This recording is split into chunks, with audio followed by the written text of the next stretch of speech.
ਕਿਉ ਸਚਿਆਰਾ ਹੋਈਐ, ਕਿਉ ਸਚਿਆਰਾ ਹੋਈਐ, ਕਿਉ ਸਚਿਆਰਾ ਹੋਈਐ, ਕਿਉ ਕੂੜੈ ਟੁੱਟੈ ਪਾਰ, ਕਿਉ ਕੂੜੈ ਟੁੱਟੈ ਪਾਰ। ਹੁਕਮ ਰਜ਼ਾਈ ਚੱਲਣਾ, ਹੁਕਮ ਰਜ਼ਾਈ ਚੱਲਣਾ, ਨਾਨਕ ਲਿਖਿਆ ਨਾਮ, ਨਾਨਕ ਲਿਖਿਆ ਨਾਮ, ਕਿਉ ਸਚਿਆਰਾ ਹੋਈਐ, ਕਿਉ ਸਚਿਆਰਾ ਹੋਈਐ, ਕਿਉ ਕੂੜੈ ਟੁੱਟੈ ਪਾਰ, ਕਿਉ ਕੂੜੈ ਟੁੱਟੈ ਪਾਰ। ਹੁਕਮ ਰਜ਼ਾਈ ਚੱਲਣਾ, ਹੁਕਮ ਰਜ਼ਾਈ ਚੱਲਣਾ, ਨਾਨਕ ਲਿਖਿਆ ਨਾਮ, ਨਾਨਕ ਲਿਖਿਆ, ਨਾਨਕ ਲਿਖਿਆ, ਨਾਨਕ ਲਿਖਿਆ ਨਾਮ।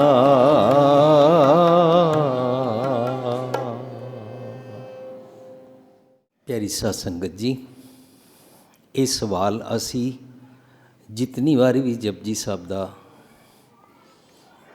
ਪਾਠ ਕਰਦੇ ਹਾਂ ਆਪਣੇ ਆਪ ਨੂੰ ਪੁੱਛਣਾ ਹੈ। ਜਦੋਂ ਕਦੀ ਵੀ ਸਾਨੂੰ ਸਮਾਂ ਮਿਲਦਾ ਸੀ ਜਪਜੀ ਸਾਹਿਬ ਦੀ ਲੜੀਵਾਰ ਵਿਚਾਰ ਜਦੋਂ ਸਾਂਝ ਕਰਦੇ ਹਾਂ ਤਾਂ ਅਸੀਂ ਕੋਸ਼ਿਸ਼ ਕਰਦੇ ਹਾਂ ਕਿ ਇਸ ਦਾ ਪਹਿਲਾਂ ਹਰ ਵਾਰੀ ਦ੍ਰਿੜ ਕਰਨ ਵਾਸਤੇ, ਇਸ ਸਵਾਲ ਦੇ ਵਾਸਤੇ, ਸਵਾਲ ਦਾ ਉੱਤਰ ਲੈਣ ਵਾਸਤੇ ਇਸ ਨੂੰ ਜ਼ਰੂਰ ਗਾਇਨ ਕਰੀਏ। ਗੁਰੂ ਪਾਤਸ਼ਾਹ ਕਹਿੰਦੇ ਹਨ, ਹਰ ਕਾ ਬਿਲੋਵ ਨਾ ਬਿਲੋ ਮੇਰੇ ਭਾਈ, ਸਹਿਜ ਬਿਲੋ ਜੈਸੇ ਤਤ ਨਾ ਜਾਈ। ਸਾਨੂੰ ਜਦੋਂ ਸਹਿਜ ਨਾਲ ਬਾਣੀ ਪੜ੍ਹਨ ਦੀ ਜਾਚ ਆਏਗੀ ਤਾਂ ਸਾਨੂੰ ਬਾਣੀ ਸਮਝ ਵੀ ਆਏਗੀ, ਬਾਣੀ ਦਾ ਤੱਤ ਗਿਆਨ ਵੀ ਸਮਝ ਆਏਗਾ। ਔਰ ਜੇਕਰ ਸਾਨੂੰ ਤੱਤ ਸਮਝ ਨਾ ਆਏ, ਕੋਈ ਮਨੁੱਖ ਇਹ ਨਹੀਂ ਕਰ ਸਕਦਾ ਕਿ ਜੇ ਕਿਸੇ ਨੂੰ ਬਾਣੀ ਸਮਝ ਨਹੀਂ ਆਉਂਦੀ ਤਾਂ ਉਹ ਪੜ੍ਹੇ ਨਾ, ਇਹ ਕੋਈ ਨਹੀਂ ਕਹਿ ਸਕਦਾ। ਅਸੀਂ ਬਾਣੀ ਪੜ੍ਹਨੀ ਹੈ, ਲੇਕਿਨ ਅਸੀਂ ਬਾਣੀ ਪੜ੍ਹਦੇ ਕਿਉਂ ਹਾਂ, ਇਹ ਵਿਚਾਰ ਜ਼ਰੂਰ ਕਰਨੀ ਚਾਹੀਦੀ ਹੈ। ਬਾਣੀ ਪੜ੍ਹਨਾ ਅਤੇ ਗੁਰਦੁਆਰੇ ਆਉਣਾ ਅਤੇ ਮੱਥਾ ਟੇਕਣਾ, ਇਹ ਤਿੰਨੋਂ ਗੱਲਾਂ ਇੰਟਰਲਿੰਕਡ ਹਨ। ਮੱਥਾ ਅਸੀਂ ਕਿਉਂ ਟੇਕਦੇ ਹਾਂ? ਮੱਥਾ ਅਸੀਂ ਇਸ ਕਰਕੇ ਟੇਕਦੇ ਹਾਂ ਕਿ ਮੈਂ ਗੁਰੂ ਪਾਤਸ਼ਾਹ ਜੀ ਆਪਣੇ ਆਪ ਨੂੰ ਆਪ ਤੋਂ ਸਿਆਣਾ ਨਹੀਂ ਸਮਝਦਾ।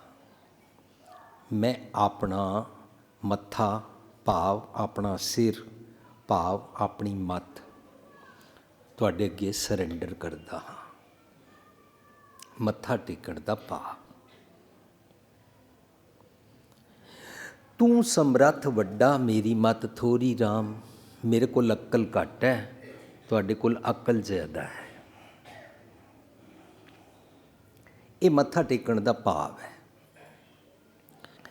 ਪਰ ਅਸੀਂ ਆਪਣੇ ਆਪ ਨੂੰ ਪੁੱਛਣਾ ਜ਼ਰੂਰ ਹੈ ਕਿ ਮੱਥਾ ਟੇਕਣ ਦਾ ਭਾਵ ਕੀ ਹੈ।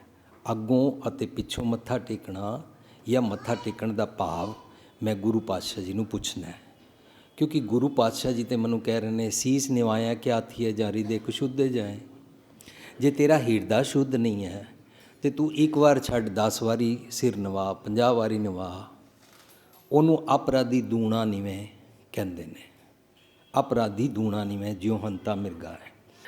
ਮੱਥਾ ਟੇਕਣ ਦਾ ਭਾਵ ਮੈਂ ਆਪਣੀ ਮੱਤ ਆਪ ਜੀ ਅੱਗੇ ਰੱਖਣ ਆਇਆ ਹਾਂ, ਪਰ 10 ਵਾਰੀ ਮੈਂ ਟੇਕਾਂ ਪਰ ਆਪਣੀ ਮੱਤ ਨਾ ਰੱਖਾਂ ਤਾਂ ਸ਼ਾਇਦ ਮੈਨੂੰ ਕਿਧਰੇ ਕੋਈ ਭਰਮ ਭੁਲੇਖਾ ਪੈ ਗਿਆ।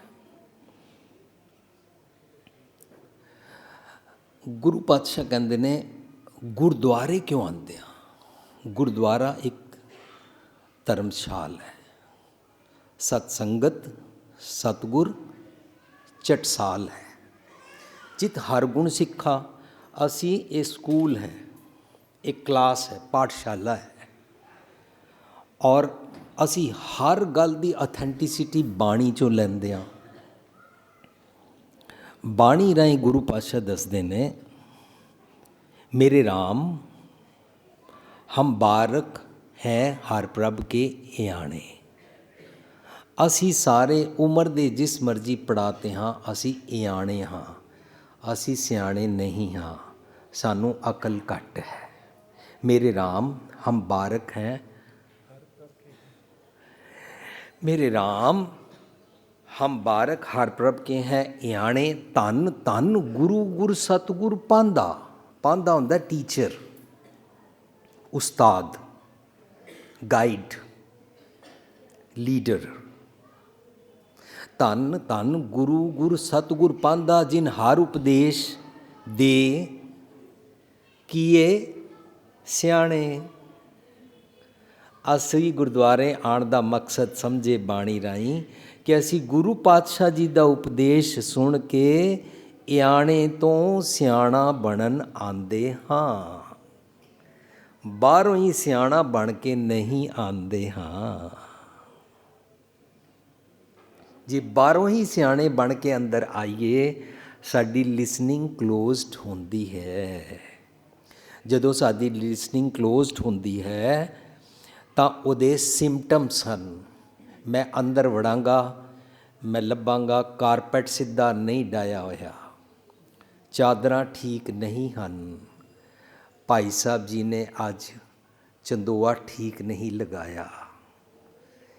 ਇਹ ਅੱਜ ਗੁਰਦੁਆਰੇ ਦੇ ਸਿਸਟਮ ਨੂੰ ਕੀ ਹੋ ਗਿਆ? ਸੇਵਾਦਾਰ ਜੀ ਕਿੱਥੇ ਚਲੇ ਗਏ?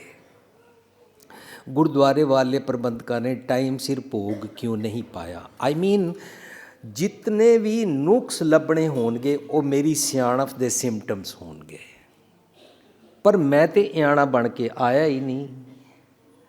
मैं तो सुनन अते सीखण आया ही नहीं। मेरा गुरुद्वारे आण दा परपज़ अनफ्रूटफुल एक्सरसाइज हो गई। गुरु पातशाह कहते ने गुरुद्वारे का परपज़ है इत्थों हर गुण सीखण आंदे हाँ। प्रबंधकां दे अते बिल्डिंग दे अते गुरुद्वारे दे प्रबंध दे नुक्स कड्ढण नहीं आंदे हाँ। मेरे राम हम बारक हैं हर प्रभ के याणे। धन धन गुरु गुर सतगुर पांदा जिन हर उपदेश दे किए सियाणे। सतगुर पातशाह की मत लैके सियाणे बनन आंदे हाँ। इत्थों एक होर भुलेखा लथदा है। असी सारे ये कहते हाँ कोई इयाणियां नूं समझा जाए, कोई ऐसा प्रचार होए जिहदे नाल बच्चियां नूं नवीं पनीरी नूं कोई कुछ सिखा जाए, एज इफ के असी सियाणे हाँ बच्चे इयाणे हन। पर गुरमत दे परिपेख अंदर ये आंसर इंज निकलिया इयाणे कह रहे हैं कि इयाणियां नूं कोई समझा जाए।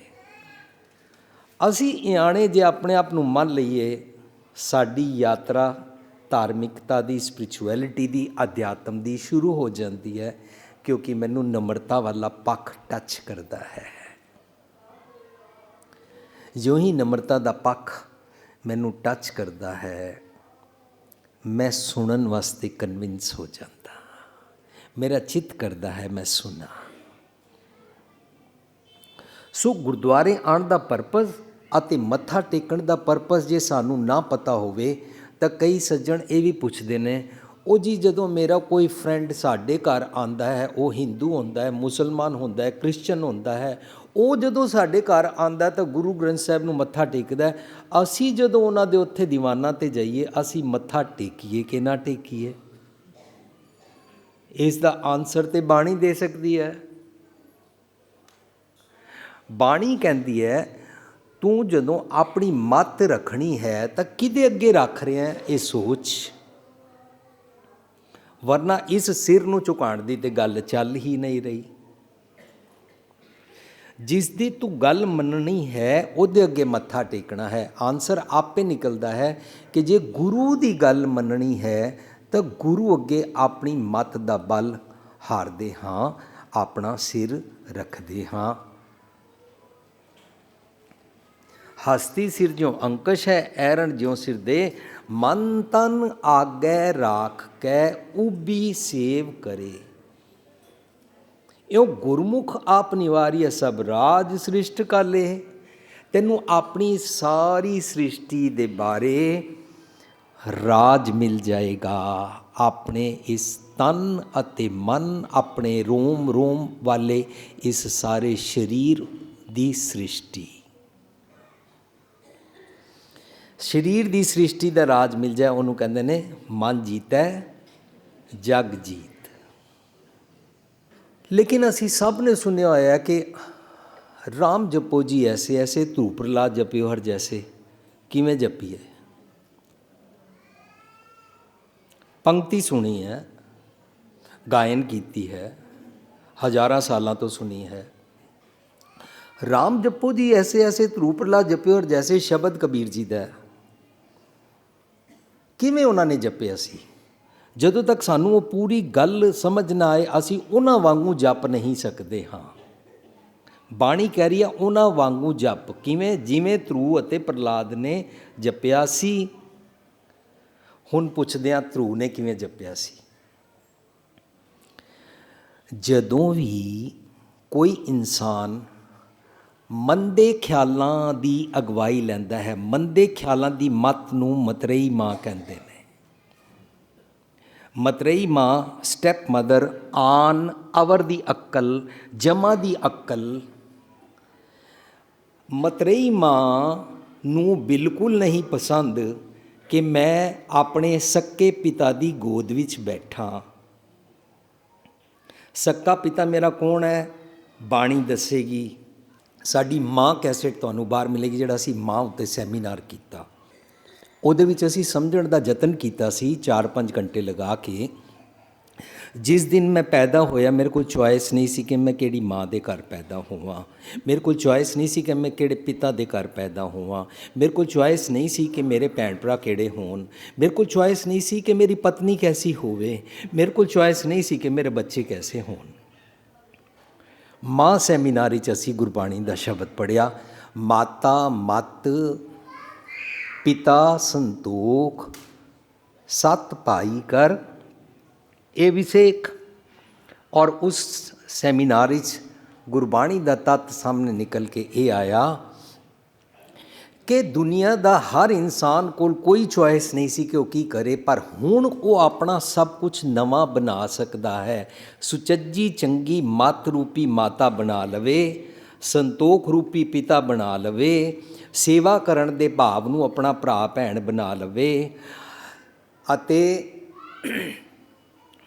ਕਰਨੀ ਕਾਮਣ ਆਪਣੀ ਇਸਤਰੀ ਬਣਾ ਲਵੇ, ਅਮਲੀ ਜੀਵਨ ਨੂੰ ਤੇ ਸੰਜੋਗ ਵਿਜੋਗ ਦੇ ਸੁਚੱਜੀ ਮੱਤ ਦੇਣ ਵਾਲੇ ਸੱਸ ਸਹੁਰਾ ਬਣਾ ਲਵੇ, ਤਾਂ ਉਹਦੇ 'ਚੋਂ ਸੱਚ ਸੰਤਤ ਵਾਲੇ ਚੰਗੇ ਬੱਚੇ ਵਾਲੇ ਖਿਆਲ ਪੈਦਾ ਹੁੰਦੇ ਨੇ। ਇਹ ਹਰ ਕੋਈ ਬਣਾ ਸਕਦਾ ਹੈ। ਅੱਜ ਉਹ ਪੂਰਾ ਪਰਿਵਾਰ ਕਿਵੇਂ ਅਸੀਂ ਕੱਢਦੇ ਹਾਂ। ਜਦੋਂ ਸਤਿਗੁਰ ਦੀ ਮੱਤ ਲੈ ਕੇ ਮੈਂ ਆਪਣੀ ਮੱਤ ਨੂੰ ਸੰਵਾਰਾਂ ਤਾਂ ਮਾਨੋ ਮੈਂ ਮਤਰੇਈ ਮਾਂ ਛੱਡੀ ਅਤੇ ਆਪਣੀ ਰੀਅਲ ਮਾਂ ਭਾਵ ਸੁਚੱਜੀ ਮੱਤ ਪ੍ਰਾਪਤ ਕੀਤੀ। ਜਦੋਂ ਸੁਚੱਜੀ ਮੱਤ ਪ੍ਰਾਪਤ ਕਰੋ ਤਾਂ ਉਹ ਤਤ ਗਿਆਨ ਉਹਦੇ ਵਿੱਚੋਂ ਮਿਲਦਾ ਹੈ ਕਿ ਧਰੂ ਪੁੱਛਦਾ ਹੈ ਕਿਸ ਉਦਮ ਤੇ ਰਾਜ ਮਿਲੇ। ਮਾਂ ਨੂੰ ਪੁੱਛਦਾ ਹੈ ਸ਼ਤਰੂ ਤੇ ਸਭ ਹੋਏ ਪੁਨੀਤਾ, ਮੈਨੂੰ ਦੱਸੋ ਮੈਨੂੰ ਰਾਜ ਮਿਲੇ ਕਿਹੜੇ ਵਾਲਾ, ਬਾਹਰਲਾ ਰਾਜ ਦੀ ਗੱਲ ਨਹੀਂ ਚੱਲ ਰਹੀ, ਮੈਨੂੰ ਮੇਰੇ ਮਨ ਦਾ ਰਾਜ ਕਿਵੇਂ ਮਿਲੇ। ਮੇਰੇ ਮਨ ਦਾ ਰਾਜ ਕੀ ਹੋ ਗਿਆ? ਨਰਪਤ ਏਕ ਸਿੰਘਾਸਨ ਸੋਇਆ। ਮੈਂ ਸੁੱਤਾ ਹੋਇਆ, ਸੁਪਨੇ ਪਿਆ ਭਿਖਾਰੀ, ਅਛਤ ਰਾਜ ਵਿਛਰਤ ਦੁਖ ਪਾਇਆ, ਸੋਗਤ ਪਈ ਹਮਾਰੀ। ਇਹ ਰਾਜ ਮਿਲਦਾ ਕਿਸ ਤਰ੍ਹਾਂ ਹੈ? ਇਸ ਗ੍ਰਹਿ ਮੇਂ ਕੋਈ ਜਾਗਤ ਰਹਿ, ਇਸ ਗ੍ਰਹਿ ਮੇਂ कोई जागत रहे, कोई जागत रहे, साबत वस्त ओ अपनी लहे। इस ग्रह में कोई जागत रहे, कोई जागत रहे, साबत वस्त ओ अपनी लहे।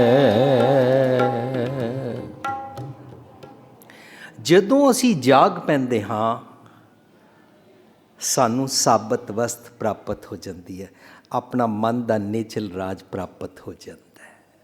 ਉਹਨੂੰ ਮਨ ਜੀਤੈ ਜਗਜੀਤ ਕਹਿੰਦੇ। ਧਰੂ ਨੇ ਮੁੜ ਕੇ ਆਪਣਾ ਨੇਚਲ ਰਾਜ ਸੁਚੱਜੀ ਮੱਤ ਰੂਪੀ ਮਾਤਾ ਕੋਲੋਂ ਮੰਗਿਆ। ਉਸਨੂੰ ਸੰਤੋਖ ਪਿਤਾ ਦੀ ਗੋਦੀ ਚੋਂ ਕੁੱਛੜ ਚੋਂ ਪਕੜ ਕੇ ਕੱਢਿਆ ਸੀ ਮਤਰੇਈ ਮਾਂ ਨੇ। ਦੁਨੀਆ ਦਾ ਕੋਈ ਵੀ ਇਨਸਾਨ ਜੇ ਸੰਤੋਖੀ ਨਹੀਂ ਹੈ, ਮਾਨੋ ਉਹ ਸੰਤੋਖ ਪਿਤਾ ਦੀ ਗੋਦੀ ਚੋਂ ਉਤਰ ਚੁੱਕਾ ਹੈ। ਉਸਨੂੰ ਉਤਾਰਿਆ ਕਿਸਨੇ ਹੈ? ਕਿਸੇ ਸ਼ਖਸ ਨੇ ਨਹੀਂ ਉਤਾਰਿਆ, ਅਸੰਤੋਖੀ ਮਤ ਨੇ ਉਤਾਰਿਆ ਤੇ ਸੰਤੋਖ ਪਿਤਾ ਦੀ ਗੋਦੀ ਤੋਂ ਉਤਰ ਗਿਆ।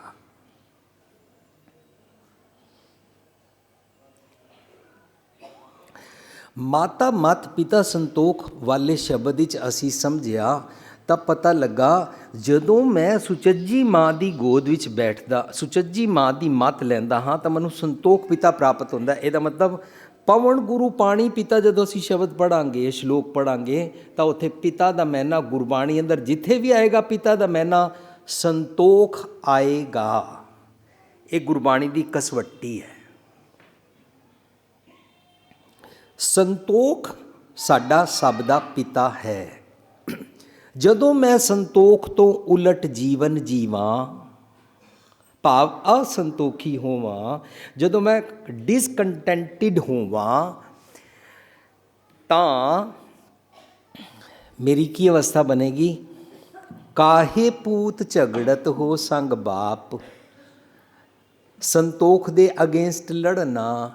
ਜਿਨਕੇ ਜਣੇ ਵਡੀਰੇ ਤੁਮ ਹੋ ਤਿਨਸਿਓ ਝਗੜਤ ਪਾਪ। ਪੂਰੀ ਗੁਰਬਾਣੀ ਵਿੱਚ ਪਾਪ ਦੀ ਡੈਫੀਨੇਸ਼ਨ ਹੈ ਸੰਤੋਖੀ ਤੋਂ ਅਸੰਤੋਖੀ ਹੋ ਜਾਣਾ। ਅਸੰਤੋਖੀ ਹੋਣਾ, ਪਿਤਾ ਦੇ ਨਾਲ ਲੜਨਾ, ਸੰਤੋਖ ਪਿਤਾ ਤੋਂ ਵੱਖ ਹੋ ਜਾਣਾ। ਧਰੂ ਨੇ ਕਿਵੇਂ ਜਪਿਆ ਸੀ? ਧਰੂ ਨੇ ਸੰਤੋਖ ਪਿਤਾ ਦੀ ਕੁੱਛੜ ਵਾਲਾ ਰਾਜ ਮੰਗਿਆ, ਉਹਨੂੰ ਸੰਤੋਖੀ ਮੱਤ ਰੂਪ ਦੇਣ ਵਾਲੀ ਮਾਤਾ ਕੋਲੋਂ ਮਿਲਿਆ। ਸੈਕਿੰਡ, ਪ੍ਰਹਲਾਦ ਨੇ ਕਿਵੇਂ ਜਪਿਆ ਸੀ? ਇਹ ਪੰਕਤੀਆਂ ਸਿਰਫ ਇਸ ਵਾਸਤੇ ਨਹੀਂ ਹਨ ਰਾਮ ਜਪੋ ਜੀ ਐਸੇ ਐਸੇ ਔਰ ਰਾਮ ਰਾਮ ਰਾਮ ਰਾਮ ਰਾਮ ਰਾਮ ਰਾਮ ਰਾਮ ਕਰਨਾ ਸ਼ੁਰੂ ਕਰ ਦਈਏ।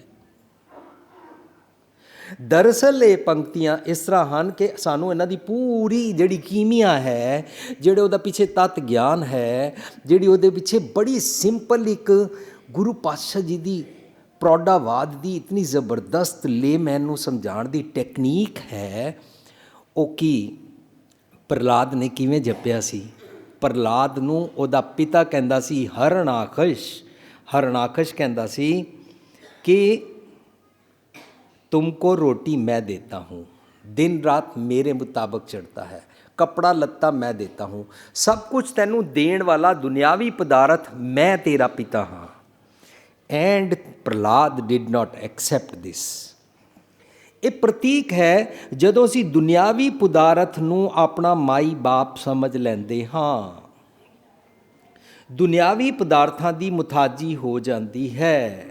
ਫੋਰ ਐਗਜ਼ਾਮਪਲ, ਇਹ ਸੈੱਲ ਫੋਨ ਹੈ, ਮੈਂ ਬਿਨਾਂ ਸੈੱਲ ਫੋਨ ਦੇ ਨਹੀਂ ਰਹਿ ਸਕਦਾ। ਮਾਨੋ ਮੈਂ ਹਰਨਾਕਸ਼ ਨੂੰ ਬਾਪ ਸਮਝ ਲਿਆ। ਮੈਂ ਟੀਵੀ ਬਿਨਾਂ ਨਹੀਂ ਰਹਿ ਸਕਦਾ, ਮੈਂ ਕਾਰ ਬਿਨਾਂ ਨਹੀਂ ਰਹਿ ਸਕਦਾ, ਮੈਂ ਏਸੀ ਬਿਨਾਂ ਨਹੀਂ ਰਹਿ ਸਕਦਾ। मम्मी मेरे को निंजा टर्टल ही लेके दो, ਵੱਡਾ ਕਹਿ ਰਿਹਾ ਮੇਰੇ ਕੋ ਫਲਾਣੇ ਬ੍ਰਾਂਡ ਕੀ ਕਾਰ ਹੀ ਲੇਕਰ ਦੋ। ਇਹ ਜਿਤਨੀਆਂ ਵੀ ਦੁਨਿਆਵੀ ਪਦਾਰਥਾਂ ਦੀਆਂ ਮੰਗਾਂ ਹੁੰਦੀਆਂ ਨਾ, ਹਰਨਾਕਸ਼ ਨੂੰ ਬਾਪ ਮੰਨ ਲਿਆ। ਹਰਨਾਕਸ਼ ਹੁੰਦਾ ਹੈ, ਸੁਣ ਮੰਦੇ ਹਰਨਾਖੀਏ, ਹਿਰਨ ਵਾਲੀਆਂ ਅੱਖਾਂ ਵਾਲੀਏ ਸੁਣ। ਹਿਰਨ ਦੀਆਂ ਅੱਖਾਂ ਦਾ ਮਤਲਬ ਕੀ ਹੁੰਦਾ ਹੈ? ਜੋ ਇਨਸਾਨ ਕਿਸੇ ਚੀਜ਼ ਨੂੰ ਵੇਖੇ ਔਰ ਉਹ 'ਤੇ ਲਲਚਾ ਜਾਏ, ਉਹਦੀਆਂ ਅੱਖਾਂ देख के ललचा जान। जैसे हमने सुना है सीता जी ने सोने के हिरन को जाते हुए देखा, पर हिरन वालियां अखां होन तां इंज लगदा है सोने का हिरन चल रहा है। मैं बड़े सारे सुनियारियां नूं पुछया, बैंकॉक भी मैं रहा, अमेरिका भी रहा, इटली भी सुनियारियां नूं जाके पुछया कोई सोने का हिरन चलता है? कहते कोई नहीं चलता है। अगर चलता हो हम अपनी अलमारी में रखेंगे, वो तो चल के बाहर चला जाएगा। सोने का हिरन चलता नहीं है, पर चलता क्यों दिखाई देता है? हिरन वालियां भ्रम जली वालियां अखां।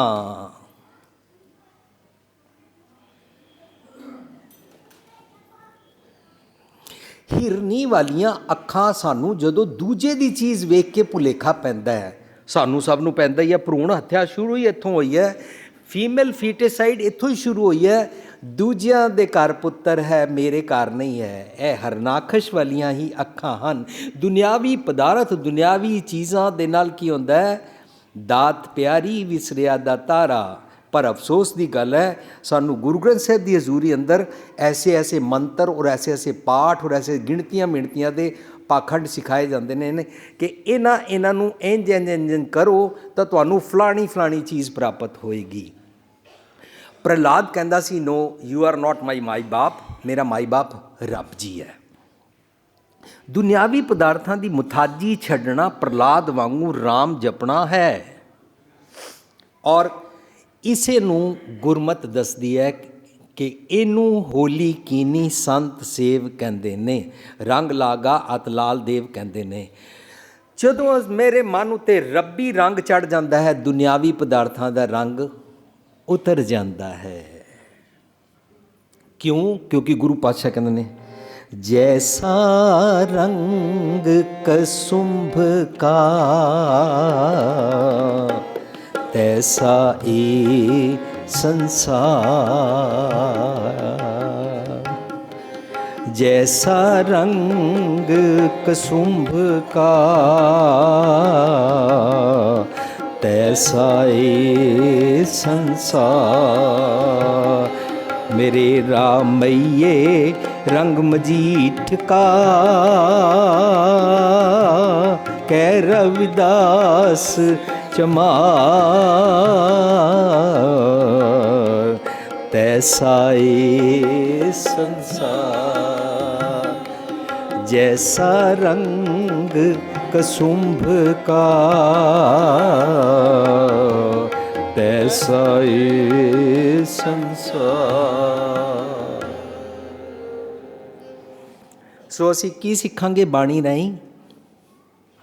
असी बाणी राहीं सिखांगे ਜੇਕਰ ਮੇਰੇ ਕੋਲ ਪੈਸੇ ਹਨ ਤਾਂ ਮੈਂ ਇੰਟਰਨੈਟ ਵੀ ਲਵਾਵਾਂ, ਸੈੱਲ ਫੋਨ ਵੀ ਚਲਾਵਾਂ, ਕਾਰ ਵੀ ਚਲਾਵਾਂ, ਜਹਾਜ਼ਾਂ 'ਤੇ ਵੀ ਚੜ੍ਹਾਂ, ਏਅਰ ਕੰਡੀਸ਼ਨਰ ਵੀ ਲਗਵਾ ਲਾਂ, ਸਾਰੇ ਸੁੱਖ ਆਰਾਮ ਜਿਹੜੇ ਮਿਲ ਸਕਦੇ ਨੇ ਲੈ ਲਵਾਂ, ਪਰ ਮੈਂ ਇਹਨਾਂ ਦਾ ਮੁਤਾਜ ਨਾ ਹੋਵਾਂ। ਅੱਜ ਦਾ ਇੱਕ ਸਾਈਕੈਟਿਸਟ ਕਹਿੰਦਾ ਚੈੱਕ ਯੂਅਰ ਸੈਲਫ। ਜਦੋਂ ਉਸਨੇ ਇੰਗਲਿਸ਼ ਵਿੱਚ ਲਿਖਿਆ ਚੈੱਕ ਯੂਅਰ ਸੈਲਫ, ਤੇ ਮੈਂ ਕਿਹਾ ਮਾਈ ਗੋਡ, ਇਹ ਦਰਅਸਲ ਮੈਨੂੰ ਕਹਿ ਰਿਹਾ ਚੈੱਕ ਯੂਅਰ ਸੈਲਫ ਕਿ ਤੂੰ ਧਰੂਵ ਵਾਲੀ ਅਵਸਥਾ ਜੀਂਦਾ ਵੀ ਹੈ ਕਿ ਨਹੀਂ, ਤੂੰ ਪ੍ਰਹਲਾਦ ਵਾਲੀ ਅਵਸਥਾ ਜੀਂਦਾ ਵੀ ਹੈ ਕਿ ਨਹੀਂ। ਉਹਦਾ sentence C check your self if one day you leave your home and you forget your cell phone at home। अपना फ़ोन घर भूल जाओ और बाहर जाके देखो ਪਲ ਓਏ ਮਾਈ ਗੋਡ ਮੇਰਾ ਅੱਜ ਫੋਨ ਕਰ ਰਹਿ ਗਿਆ। ਕੀ ਹੋਏਗਾ? ਜਦੋਂ 15 ਸਾਲ ਪਹਿਲਾਂ ਫੋਨ ਨਹੀਂ ਹੁੰਦਾ ਸੀ, ਦੁਨੀਆ ਨਹੀਂ ਜੀਂਦੀ ਸੀ ਲੇਕਿਨ ਇੱਕ ਗੱਲ ਨੂੰ ਮਾਰਕੀਟਿੰਗ ਇਸ ਢੰਗ ਨਾਲ ਕੀਤੀ ਗਈ ਕਿ ਸਾਡੇ ਨਿੱਕੇ ਬੱਚੇ ਦੇ ਬਸਤੇ ਅੰਦਰ ਵੀ ਫੋਨ ਹੋਣਾ ਚਾਹੀਦਾ ਹੈ। ਮਤੇ ਬੱਚਾ ਕਿੱਥੇ ਕਿਸ ਵੇਲੇ ਕਿਹੜੀ ਮੁਸੀਬਤ ਵਿੱਚ ਹੋਏ। We always try to justify why these luxuries are so required, highly needed. ਅਸੀਂ ਧਰੂ ਪ੍ਰਹਲਾਦ ਵਾਂਗੂ ਨਹੀਂ ਜਪ ਸਕੇ। ਇਸ ਤਰੀਕੇ ਦੇ ਨਾਲ ਜਦੋਂ ਮੈਂ ਆਪਣੀ ਮੱਤ ਨੂੰ ਸਵਾਰਾਂ ਔਰ ਆਪਣੇ ਸੰਤੋਖ ਰੂਪੀ ਪਿਤਾ ਦੀ ਗੋਦੀ ਵਿੱਚ ਬੈਠਾਂ ਔਰ ਦੁਨਿਆਵੀ ਪਦਾਰਥਾਂ ਨੂੰ ਮਾਈ ਬਾਪ ਨਾ ਸਮਝਾਂ, ਰਾਮ ਜਪੋ ਜੀ ਐਸੇ ਐਸੇ, ਧਰੂ ਪ੍ਰਹਲਾਦ ਜਪਿਓ ਹਰ ਜੈਸੇ ਦੀ ਅਵਸਥਾ 'ਤੇ ਅਸੀਂ ਪਹੁੰਚਦੇ ਹਾਂ। ਔਰ ਜਦੋਂ ਅਸੀਂ ਪੜ੍ਹਦੇ ਹਾਂ ਜਿਸ ਸਿਮਰਤ ਸਭ ਕਿਲ ਵਿਖਨਾਸੈ,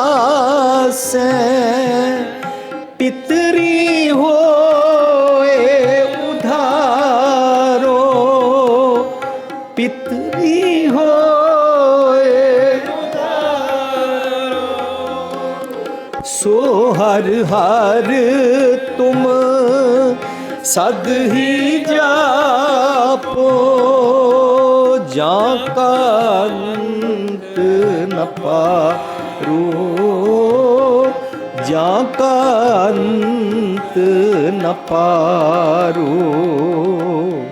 ਮਾਤਾ ਕੀ ਅਸੀਸ पूता माता की आसीस, माता की आसीस, पूता माता की आसीस।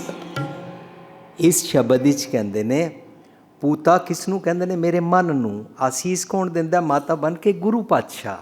पर असीं इस शब्द नूं ब्रांड नेम कर दिता, बर्थडे ब्रांड नेम। और बर्थडे ब्रांड नेम किहदे वास्ते कर दिता? ओनली पुत्रां वास्ते। लेकिन ये शब्द बड़ा कीमती है, सारी बाणी बड़ी कीमती है। सिर्फ पुत्रां वास्ते नहीं है, सिर्फ धीआं वास्ते नहीं है, दुनियावी पदार्थां वास्ते नहीं है, मन दी चढ़दी कला दी अवस्था वास्ते है। जिस सिमरत सब किल विख नासै, पितरी होए उधारो। मेरे ਜਿਹੜੇ ਐਨਸੈਸਟਰਸ ਮਰ ਗਏ ਨੇ ਉਹਨਾਂ ਦਾ ਉਧਾਰ ਮੈਂ ਕਿਵੇਂ ਕਰਾ ਸਕਦਾ? ਮੇਰਾ ਤੇ ਆਪਣਾ ਨਹੀਂ ਅੱਜ ਤੱਕ ਹੋਇਆ, ਮੈਂ ਉਹਨਾਂ ਦਾ ਕਿਵੇਂ ਕਰਾ ਸਕਦਾ? ਪਰ ਪਿਤਰੀ ਹੋਏ ਉਧਾਰੋ ਦਾ ਮਤਲਬ ਹੈ ਮੇਰੀ ਜਿਹੜੀ ਸੁਚੱਜੀ ਮਤ ਨਹੀਂ ਸੀ ਮਾਤਾ, ਅਤੇ ਜਿਹੜਾ ਮੇਰਾ ਸੰਤੋਖ ਪਿਤਾ ਨਹੀਂ ਸੀ ਅਸੰਤੋਖ ਪਿਤਾ, ਉਹ ਦੋਵਾਂ ਨੂੰ ਸਵਾਰ ਲੈਣਾ। ਮਾਤਾ ਸੰਵਰ ਗਈ, ਪਿਤਾ ਸੰਵਰ ਗਿਆ। ਹੁਣ ਸੁਚੱਜੇ ਮਾਤਾ ਪਿਤਾ ਤੋਂ ਜਿਹੜਾ ਮੇਰਾ ਜਨਮ ਹੋਏਗਾ ਉਹਨੂੰ ਕਹਿੰਦੇ ਨੇ ਚੱਲੀ ਪੀੜੀ ਸੋਢੀਆਂ, ਉਹਨੂੰ ਕਹਿੰਦੇ ਨੇ ਵੇਲ ਵਧਣਾ, ਉਹਨੂੰ ਕਹਿੰਦੇ ਨੇ ਕੁਲ ਉਧਾਰੈ ਆਪਣਾ। ਅੰਦਰ ਦੀ ਗੱਲ ਹੈ, ਬਾਹਰਲੀ ਨਹੀਂ ਚੱਲ ਰਹੀ, ਕਿਸੇ ਦੇ ਵੰਸ਼ ਦੀ, ਕਿਸੇ ਦੇ ਟੱਬਰ ਦੀ। ਆਪਣਾ ਕੁਲ ਅਸੀਂ ਵੰਸ਼ ਬਣਾਉਂਦੇ ਹਾਂ। ਮਾਤਾ ਮਤ ਪਿਤਾ ਸੰਤੋਖ ਮਾਂ ਸੈਮੀਨਾਰ ਦੀ ਕੈਸੇਟ ਹੀ ਜਿਹੜਾ ਤੁਸੀਂ ਬਾਹਰ ਲੈ ਕੇ ਸੁਣ ਸਕਦੇ ਹੋ। ਸੋ ਜਦੋਂ ਮੇਰਾ ਪਿਤਾ ਸੰਵਰ ਜਾਏ, ਮਾਤਾ ਸੰਵਰ ਜਾਏ, ਤਾਂ ਮਤ ਸੰਵਰ ਜਾਂਦੀ ਹੈ। ਜਿਨ ਹਰ ਹਿਰਦੈ ਨਾਮ ਨ ਬਸਿਓ, ਤਿਨ ਮਾਤ ਕੀ ਜੈ ਹਰ ਬਾਂਝਾ, ਤਿਨ ਮਾਤ ਕੀ ਜੈ ਹਰ ਬਾਂਝਾ। ਤਿਨ ਸੁੰਜੀ ਦੇ ਫਿਰੈ ਬਿਨ ਨਾਵੈ, ਤਿਨ ਸੁੰਜੀ ਤੇ ਫਿਰੈ ਬਿਨ ਨਾਵੈ। ਓਏ ਖੱਪ ਖਾਪ ਮੂਏ ਕਰਾਂਜਾ, ਓਏ ਖੱਪ ਖੱਪ ਮੂਏ ਕਰਾਂਜਾ। ਜਿਨ ਹਰ ਹਿਰਦੈ ਨਾਮ ਨ ਬਸਿਓ, ਤਿਨ ਮਾਤ ਕੀ ਜੈ ਹਰ ਬਾਂਝਾ, ਤਿਨ ਮਾਤ ਕੀ ਜੈ ਹਰ ਬਾਂਝਾ। ਇਹਦੇ ਬੜੇ ਪ੍ਰਚਲਿਤ ਅਰਥ ਅਸੀਂ ਸਮਝਦੇ ਸਾਂ ਜਿਹੜੇ ਡਿਸਟਰਕਟਿਵ, ਜਿਹੜੇ ਇਸਤਰੀ ਨਾਲ डिस्क्रिमिनेशन वाले। जो इंसान भगवान का नाम नहीं जपता, जिन्हां हृदय नाम न बसियो, तिन मात की चैर बांझा, उन्हां दी मां नूं बांझ कर दिओ। कोई बंदा 70 80 90 साल दा होवे और वो मिसटेक्स करे और वो रब दा नां ना लवे, ओदी मां नूं बांझ किवें करांगे? मां ते वैसे ही 40 45 साल बाद बच्चा जम ही नहीं सकदी। बाणी चों असी समझना है मां तिन मात की चै हर बांझा, मदर नूं नहीं कह रहे हैं। दुनिया की अमीर माँ, गरीब माँ, चंगी माँ, मंदी माँ, किसी भी देश वाली, किसी भी मज़हब नूं मनन वाली, बड़े चाह दे नाल बच्चा पैदा करती है। कोई भी दुनिया की माँ आस्तिक है या नास्तिक है, कोई नहीं चाहती मेरा बच्चा भैड़ा बने। और हर माँ बड़ी अदा और लाड दे नाल, डिवाइन पावर दे नाल अपने बच्चे नूं दुध पिलांदी है, ये सोच के मेरा बच्चा वड्डा होवे, भावें आप वो भुख कट लैंदी है। कौन माँ चाहती है मेरा बच्चा खराब बने? गलती बच्चा करे किसी भी उम्र विच और सज़ा माँ नूं दित्ती जाए, ये मर्दानगी दे परिपेख हेठां गलत अर्थ कीते जाते हैं। ਜਦੋਂ ਵੀ ਸਾਡੇ ਘਰਾਂ ਵਿੱਚ ਬੱਚਾ ਕੁਝ ਗ੍ਰੇਟ ਕਰਕੇ ਆਏ ਤਾਂ ਪਿਓ ਕਹਿੰਦਾ ਆਖਿਰਕਾਰ ਪੁੱਤਰ ਕਿਹਦਾ ਹੈ, ਪਰ ਜਦੋਂ ਵੀ ਬੱਚਾ ਕੁਝ ਗਲਤ ਕਰਕੇ ਆਏ ਇਹਦੀ ਮਾਂ ਨੇ ਵਿਗਾੜਿਆ ਹੈ। ਅਸੀਂ ਇਸ ਤਰ੍ਹਾਂ ਕਿਉਂ ਕਹਿੰਦੇ ਹਾਂ? ਮਰਦਾਨਗੀ ਦਾ ਰਾਜ। ਇਸ ਕਾਰਨ ਸਾਡਾ ਥਾਟ ਪ੍ਰੋਸੈਸ ਹੀ ਇੰਝ ਬਣ ਗਿਆ ਕਿ ਅਸੀਂ ਇਸਤਰੀ ਨੂੰ ਭੰਡਣਾ ਹੀ ਹੈ। गुरु पातशाह तो कहते हैं सो क्यों मंदा आखिए जिस जब मैं राजान, लेकिन गुरु पातशाह ये भी कहते हैं जिन हर हृदय नाम ना बस तिन मात कीजिए हर बांझा। उस शब्द का रहाव चल रहा, मेरे मन जप राम नाम हर मांझा। मेरे मन की गल चल रही है, ਇਹਦਾ मतलब उस शब्द के अंदर मात का मतलब होंदा है मत। माता जी नूं नहीं कह रहे, बायोलॉजिकल किसी की माँ नूं नहीं कह रहे ने। जिन हर हिरदे नाम न बसे, जो भी इंसान सच नूं लैंदा नहीं है, सच नूं दृढ़ नहीं करता, तिन मात की जै ओदी मत बांझ हो जाती है। बांझ दुनियावी लैंगवेज उसनूं कहंदे ने जिसदा बच्चा पहला कंसीव ना होवे, दूजे नंबर ते जे कंसीव होवे तां मिसकैरेज होवे, तीजे नंबर ते जे बच्चा उहदा पैदा भी हो जाए और पैदा होण सार मर जाए, उसनूं कोश महान कोश की लैंगवेज विच अते दुनिया की प्रचलित बोली विच बांझ इस्त्री कहते हैं। असी सारिਆਂ ਦੀ ਜਿਹੜੀ ਮੱਤ ਹੈ ਇਸ ਨੂੰ ਘਰ ਕੀ ਨਾਰ ਕਹਿੰਦੇ ਨੇ, ਘਰ ਕੀ ਗੀਹਨ ਕਹਿੰਦੇ ਨੇ। ਜਦੋਂ ਮੇਰੀ ਇਹ ਮੱਤ ਚੰਗਾ ਗੁਣ ਨਹੀਂ ਲੈਂਦੀ, ਭਾਵ ਚੰਗੇ ਗੁਣਾ ਰੂਪੀ ਖਿਆਲ ਪੈਦਾ ਨਹੀਂ ਕਰਦੀ, ਕੰਸੀਵ ਨਹੀਂ ਕਰਦੀ, ਆਪਣੇ ਗਰਭ ਵਿੱਚ ਨਹੀਂ ਰੱਖਦੀ ਹੈ, ਤਾਂ ਮੇਰੀ ਮੱਤ ਬਾਂਝ ਹੋ ਗਈ। ਮਾਤਾ ਜੀ ਨੂੰ ਤੇ ਕਿਹਾ ਹੀ ਨਹੀਂ ਗਿਆ। ਜਿਨ੍ਹਾਂ ਦੀ ਮੱਤ ਬਾਂਝ ਹੋ ਜਾਂਦੀ ਹੈ ਉਹਨਾਂ ਨੂੰ ਆਪਣੀ ਬਾਂਝ ਮੱਤ ਭਾਵ ਮਾਤਾ ਨੂੰ ਸੁਚੱਜੀ ਮਾਤਾ ਬਣਾਉਣਾ ਪੈਂਦਾ ਹੈ। ਸੁਚੱਜੀ ਮਾਤਾ ਬਣਨ ਸਾਰ ਧਰੂ ਪ੍ਰਹਲਾਦ ਦੀ ਅਵਸਥਾ ਆ ਜਾਂਦੀ ਹੈ। ਸੁਚੱਜੇ ਪਿਤਾ ਦੀ ਅਵਸਥਾ ਲੈਂਦੇ ਹਾਂ ਤਾਂ ਸੰਤੋਖ ਪਿਤਾ ਦੀ ਲੈਂਦੇ ਹਾਂ ਅਤੇ ਪ੍ਰਹਲਾਦ ਦੀ ਅਵਸਥਾ ਆ ਜਾਂਦੀ ਹੈ। ਕਿਤਨਾ ਕੀਮਤੀ ਇਹ ਪ੍ਰਕਰਣ ਹੈ। ਅਸੀਂ ਕਰਾਮਾਤੀ ਕਹਾਣੀਆਂ ਹੇਠਾਂ ਸੁਣ ਕੇ ਉਸ ਨੂੰ ਲੰਘਾ ਦਿੰਦੇ ਹਾਂ। होला महल्ला, असंतोख ठग के साथ लड़ाई की, उस पर हल्ला बोला, असंतोख चला गया। कुचज्जी मां चली गई, मतरई भैड़ी मत चली गई। इनू कहते ने जिस सिमरत सब किलविख नासै, पितरी होए उधारो। सो ਅਸੀਂ ਆਪਣੇ ਟੌਪਿਕ ਨੂੰ ਸ਼ੁਰੂ ਕਰਦੇ ਹਾਂ।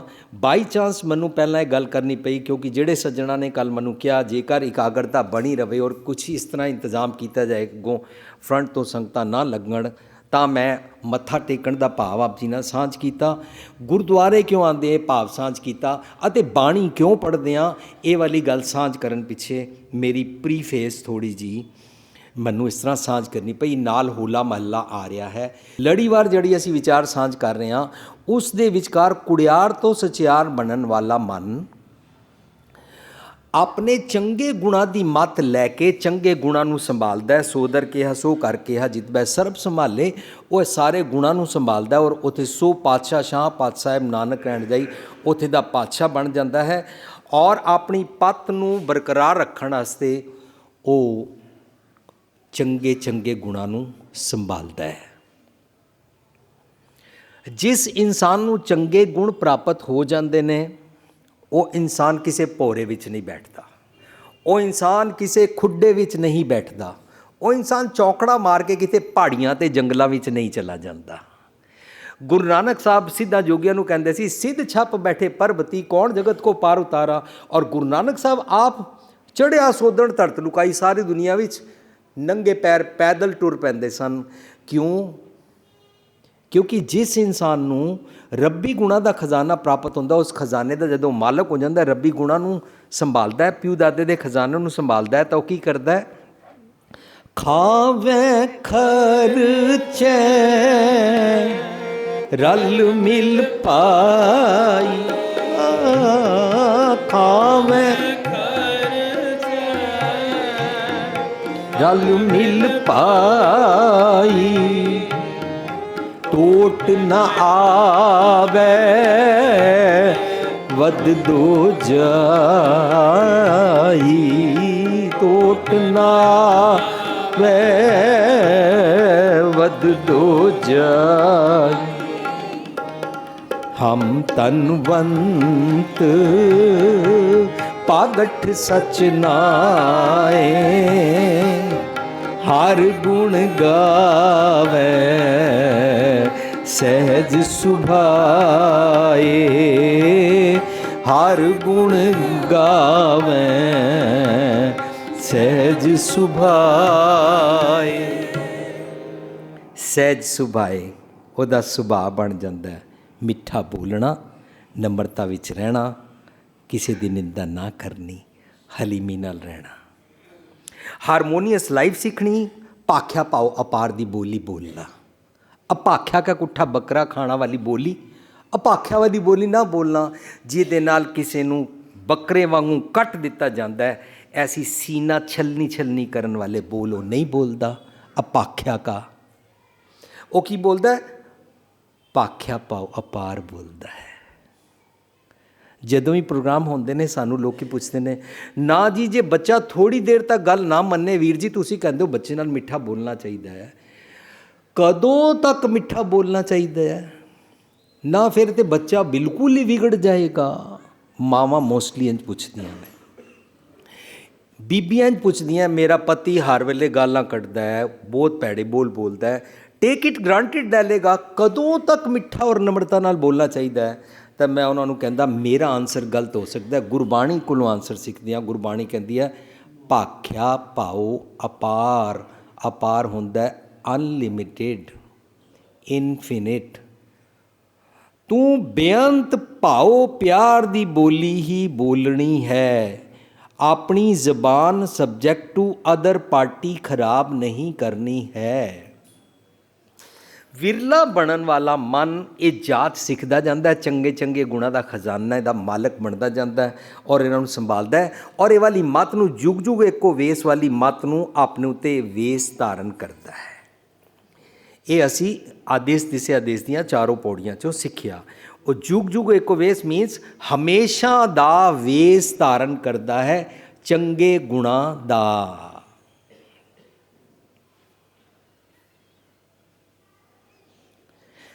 ਜਦੋਂ ਚੰਗੇ ਗੁਣਾਂ ਦਾ ਵੇਸ ਧਾਰਨ ਕਰਦਾ ਹੈ ਉਸ ਨੂੰ ਇਹ ਸਮਝ ਆਉਂਦੀ ਹੈ ਇਹ ਵੇਸ ਸਤਿਗੁਰੂ ਜੀ ਦੀ ਨਦਰ, ਭਾਵ ਸਤਿਗੁਰੂ ਜੀ ਦੀ ਕਿਰਪਾ, ਭਾਵ ਸਤਿਗੁਰੂ ਜੀ ਦੀ ਬਖਸ਼ਿਸ਼, ਗ੍ਰੇਸ,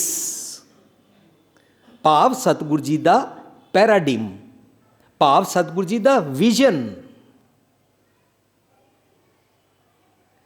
ਲੈਣ ਨਾਲ ਪ੍ਰਾਪਤ ਹੁੰਦੀ ਹੈ। ਦੁਨਿਆਵੀ ਜਪ ਤਪ ਕਰਮ ਕਾਂਡ ਔਰ ਪਖੰਡਾਂ ਨਾਲ ਨਹੀਂ ਹੁੰਦੀ ਹੈ। ਚਤਰਾਈ ਸਿਆਣਪਾਂ ਕਿਤੇ ਕੰਮ ਨਾ ਆਈਆਂ। ਇਹ ਚਤਰਾਈਆਂ ਸਿਆਣਪਾਂ ਕਰਮਾਂ ਕਾਂਡਾਂ ਹੱਠ ਯੋਗਾ ਨਾਲ ਨਹੀਂ ਪ੍ਰਾਪਤ ਹੁੰਦੀ ਹੈ। ਇਸ ਕਰਕੇ ਉਸ ਨੂੰ ਅਗਲੀਆਂ ਦੋ ਪੌੜੀਆਂ ਸਮਝ ਆਈਆਂ, ਇੱਕ ਦੂਜੀ ਬਹੁ ਲੱਖ ਹੋਏ ਵਾਲੀਆਂ ਕਿ ਮੈਂ ਗਿਣਤੀਆਂ ਮਿਣਤੀਆਂ ਵਾਲੀ ਕੂੜੀ ਕੂੜਾ ਠੀਸ ਵਿੱਚ ਨਹੀਂ ਪੈਣਾ। ਅਤੇ ਦੂਜੀ ਪੌੜੀ ਉਹਨੂੰ ਸਮਝ ਆਈ ਕਿ ਜ਼ੋਰ ਜ਼ਬਰ ਦੇ ਨਾਲ ਕੁਝ ਵੀ ਪ੍ਰਾਪਤ ਨਹੀਂ ਕੀਤਾ ਜਾ ਸਕਦਾ। ਬਾਬਾ ਬੋਲਿਆ ਪਤ ਹੋਏ, ਉੱਤਮ ਸੇਦਰ ਉੱਤਮ ਕਹੀਏ ਨੀਚ ਕਰਮ ਬੈਰੋਏ। ਜਿਸ ਬੋਲਣ ਦੇ ਨਾਲ ਮੇਰਾ ਜੀਵਨ ਸੰਵਰਦਾ ਹੈ ਉਹ ਚੰਗਾ। ਬੋਲਣਾ ਕੀ ਹੈ? ਮੈਨੂੰ ਆਪਣੀ ਸੁਮਤ ਬਖਸ਼ੋ। ਹੋਰ ਅਸੀਂ ਰੱਬ ਜੀ ਨੂੰ ਡਿਕਟੇਟ ਤੇ ਕਰਨਾ ਹੀ ਨਹੀਂ ਹੈ, ਅਸੀਂ ਡਿਕਟੇਟ ਕਰਦੇ ਵੀ ਨਹੀਂ ਹਾਂ। ਅਰਦਾਸ ਵਿੱਚ ਆਏਗਾ ਸੁਮਤ ਬਖਸ਼ੋ, ਆਪਣਾ ਹੁਕਮਨਾਮਾ ਬਖਸ਼ੋ, ਆਪਣੀ ਯਾਦ ਬਖਸ਼ੋ, ਸਿੱਖਾਂ ਨੂੰ ਸਿੱਖੀ ਦਾਨ, ਕੇਸ ਦਾਨ, ਰਹਿਤ ਦਾਨ, ਵਿਵੇਕ ਦਾਨ, ਵਿਸਾ ਦਾਨ, ਭਰੋਸਾ ਦਾਨ, ਦਾਨਾ ਸਿਦਾਨ, ਨਾਮ ਦਾਨ, ਸ੍ਰੀ ਅੰਮ੍ਰਿਤਸਰ ਜੀ ਕੇ ਇਸ਼ਨਾਨ। ਇਹ ਜਾਚਨਾ ਕਰਦੇ ਆ। ਤੇਰੇ ਭਾਣੇ ਸਰਬੱਤ ਦਾ ਭਲਾ ਦੀ ਸੁਮਤ ਮੈਨੂੰ ਬਖਸ਼ੋ, ਇਹ ਮਤ ਮੰਗਦੇ ਹਾਂ। ਹੁਣ ਇਹ ਮਤ ਲੈ ਕੇ ਉਹ ਨੀਚ ਤੋਂ ਉੱਤਮ ਬਣ ਸਕਦਾ ਹੈ। ਵਿਰਲੇ ਮਨ ਨੂੰ ਇਹ ਗੱਲ ਦ੍ਰਿੜ ਹੋ ਗਈ, ਪੱਕਾ ਵਿਸ਼ਵਾਸ ਹੋ ਗਿਆ ਕਿ ਜ਼ੋਰ ਜ਼ਬਰ, ਚਤਰਾਈਆਂ, ਸਿਆਣਪਾਂ, ਕਰਮਕਾਂਡ, ਤੀਰਥ ਇਸ਼ਨਾਨ ਅਤੇ ਜਪ ਤਪ ਦੇ ਪਖੰਡਾਂ ਦੇ ਨਾਲ ਇਹ ਨੀਚ ਤੋਂ ਉੱਤਮ ਨਹੀਂ ਹੋਇਆ ਜਾਂਦਾ।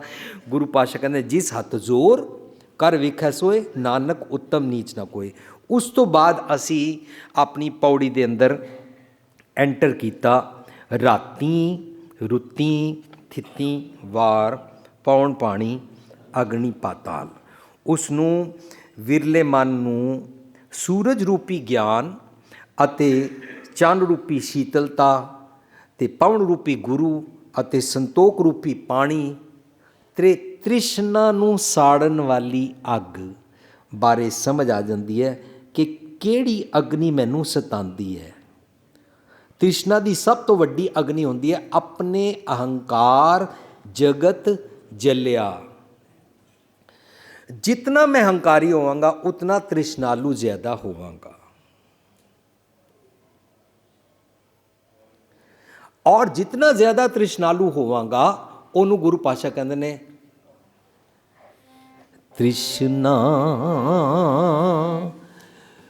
ਵਿਰਲੇ ਹੀ ਕੀ ਬੁਝੀ ਰੇ, ਤ੍ਰਿਸ਼ਨਾ ਵਿਰਲੇ ਹੀ ਕੀ ਬੁਝੀ ਰੇ। ਕੋਟ ਜੋਰੇ लाख करोरे, मन ना हो रे, परै परै ही कोलू जीरे। तृष्णा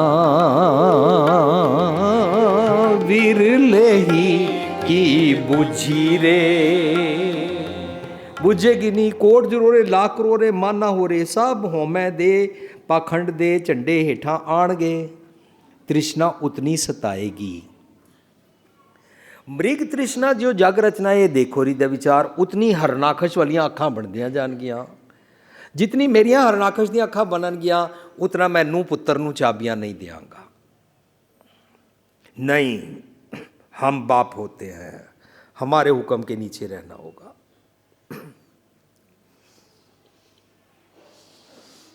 गुरु पातशाह कहते ने उसनूं राती रुत्ती थित्ती वार पौण पानी अग्नि पाताल ये सारा समझ आंदा। उसनूं अपनी पताली ख्यालां बारे भी समझ आ जाती है।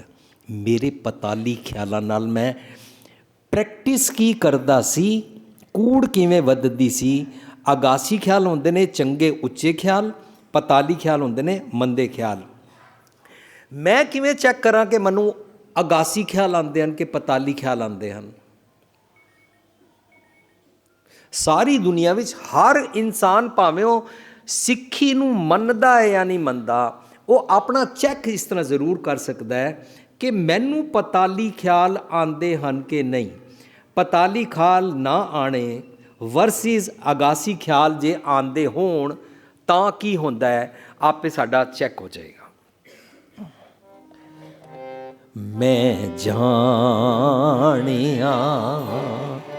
दुख मुझको, मैं जानिया दुख मुझको, दुख सबाए जग।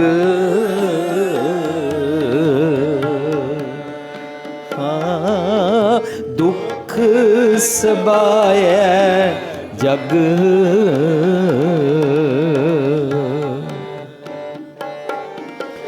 ਉੱਚੇ ਚੜ ਕੇ ਦੇਖਿਆ, ਉੱਚੇ ਚੜ ਕੇ ਦੇਖਿਆ, ਤਾਂ ਘਰ ਘਰ ਏਹਾ ਅੱਗ,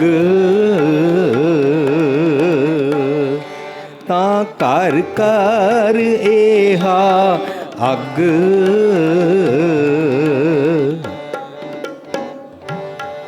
ਮੈਂ ਜਾਣਿਆ ਦੁੱਖ ਮੁਝ ਕੋ, ਦੁੱਖ ਸਬਾਇਆ ਜਗ। ਹਾਂ ਦੁੱਖ ਸਬਾਇਆ ਜਗ।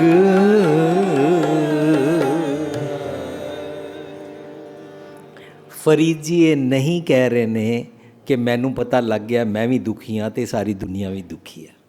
ਉੱਚਾ ਚੜ੍ਹ ਕੇ ਦੇਖਿਆ, ਮੈਂ ਘਰ ਦੇ ਕੋਠੇ 'ਤੇ ਚੜ੍ਹ ਕੇ ਵੇਖਿਆ ਅਤੇ ਸਾਰੀ ਦੁਨੀਆ ਦੇ ਘਰਾਂ 'ਚ ਅੱਗ ਲੱਗੀ ਹੋਈ ਹੈ। ਫਰੀਦ ਜੀ ਇਹ ਨਹੀਂ ਕਹਿ ਰਹੇ ਨੇ।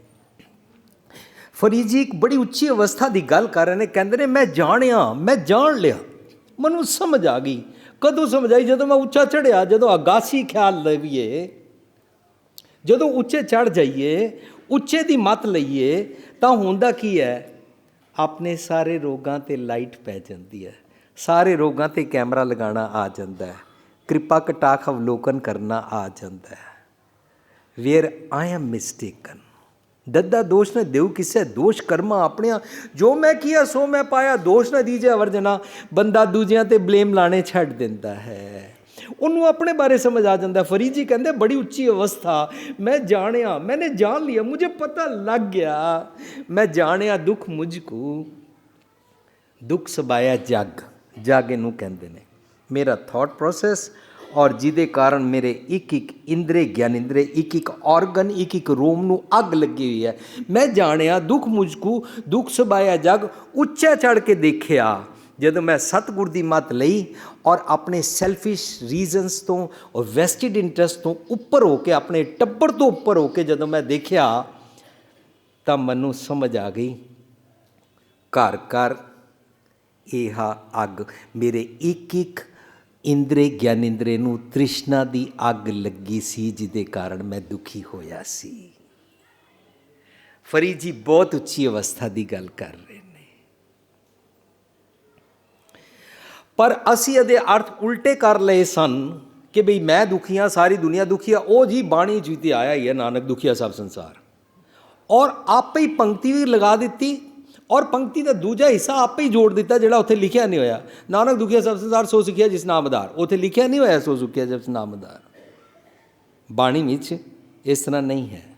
ਬਾਲੀ ਰੋਵੇ ਨਾਇ ਪਤਾਰ, ਨਾਨਕ ਦੁਖੀਆ ਸਭ ਸੰਸਾਰ ਪੰਕਤੀ ਹੈ। ਔਰ ਬਾਲੀ ਕਿਹਨੂੰ ਕਹਿੰਦੇ ਨੇ? ਬਾਲੀ ਕਿਸੇ ਬੰਦੇ ਨੂੰ ਨਹੀਂ ਕਹਿੰਦੇ ਨੇ।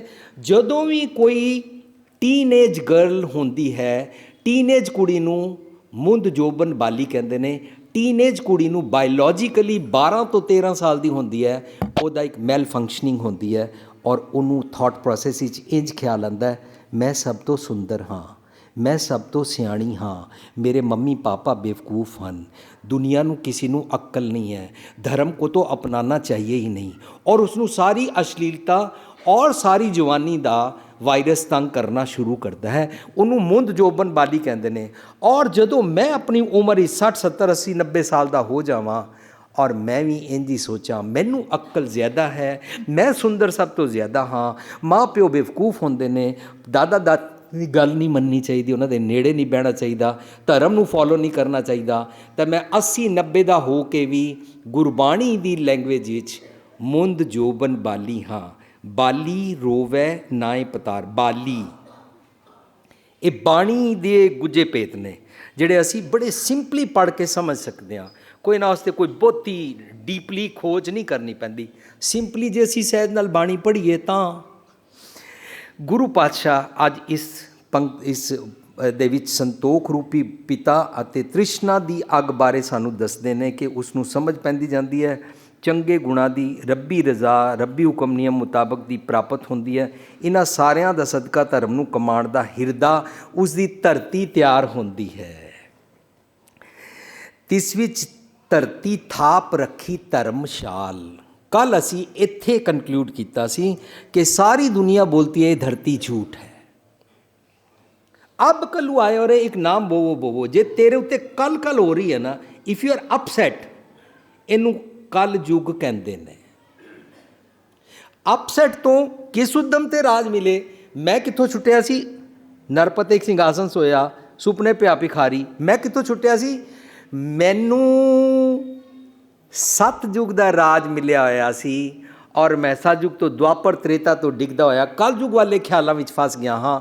ਮੁੜ ਕੇ ਕਲਯੁਗ ਦੇ ਖਿਆਲਾਂ ਤੋਂ ਮੈਂ ਸਤਿਗੁਰ ਦੀ ਮੱਤ ਲੈ ਕੇ ਸਤਯੁਗ ਦਾ ਖਿਆਲ ਪ੍ਰਾਪਤ ਕਰ ਲਵਾਂ। ਰਾਮ ਜਪੋ ਜੀ ਐਸੇ ਐਸੇ, ਧਰੂ ਪ੍ਰਹਲਾਦ ਜਪਿਓ ਹਰ ਜੈਸੇ। ਮੁੜ ਕੇ ਉਹ ਸਤਯੁਗ ਦਾ ਰਾਜ ਪ੍ਰਾਪਤ ਕਰ ਲਵਾਂ ਜੇਕਰ, ਤਾਂ ਮੇਰੀ ਕਲ ਖਤਮ ਹੋ ਗਈ।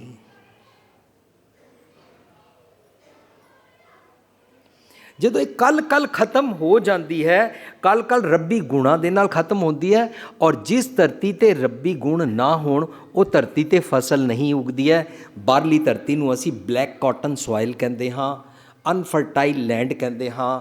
ਉਹਦੇ 'ਤੇ ਖੇਤੀ ਨਹੀਂ ਉਗ ਸਕਦੀ ਹੈ। ਜਦੋਂ ਮੇਰੀ ਖੇਤੀ ਨਹੀਂ ਉਗੇਗੀ ਤਾਂ ਮੈਂ ਕੀ ਕਰਾਂਗਾ? ਬਾਣੀ ਕਾਹੇ ਕਲਰਾ ਸਿੰਚੋ ਜਨਮ ਗਵਾਓ, ਕਾਹੇ ਕਲਰਾ ਸਿੰਚੋ ਜਨਮ ਗਵਾਓ, ਕਾਚੀ ਟਹਿਗ ਦੀਵਾਰ,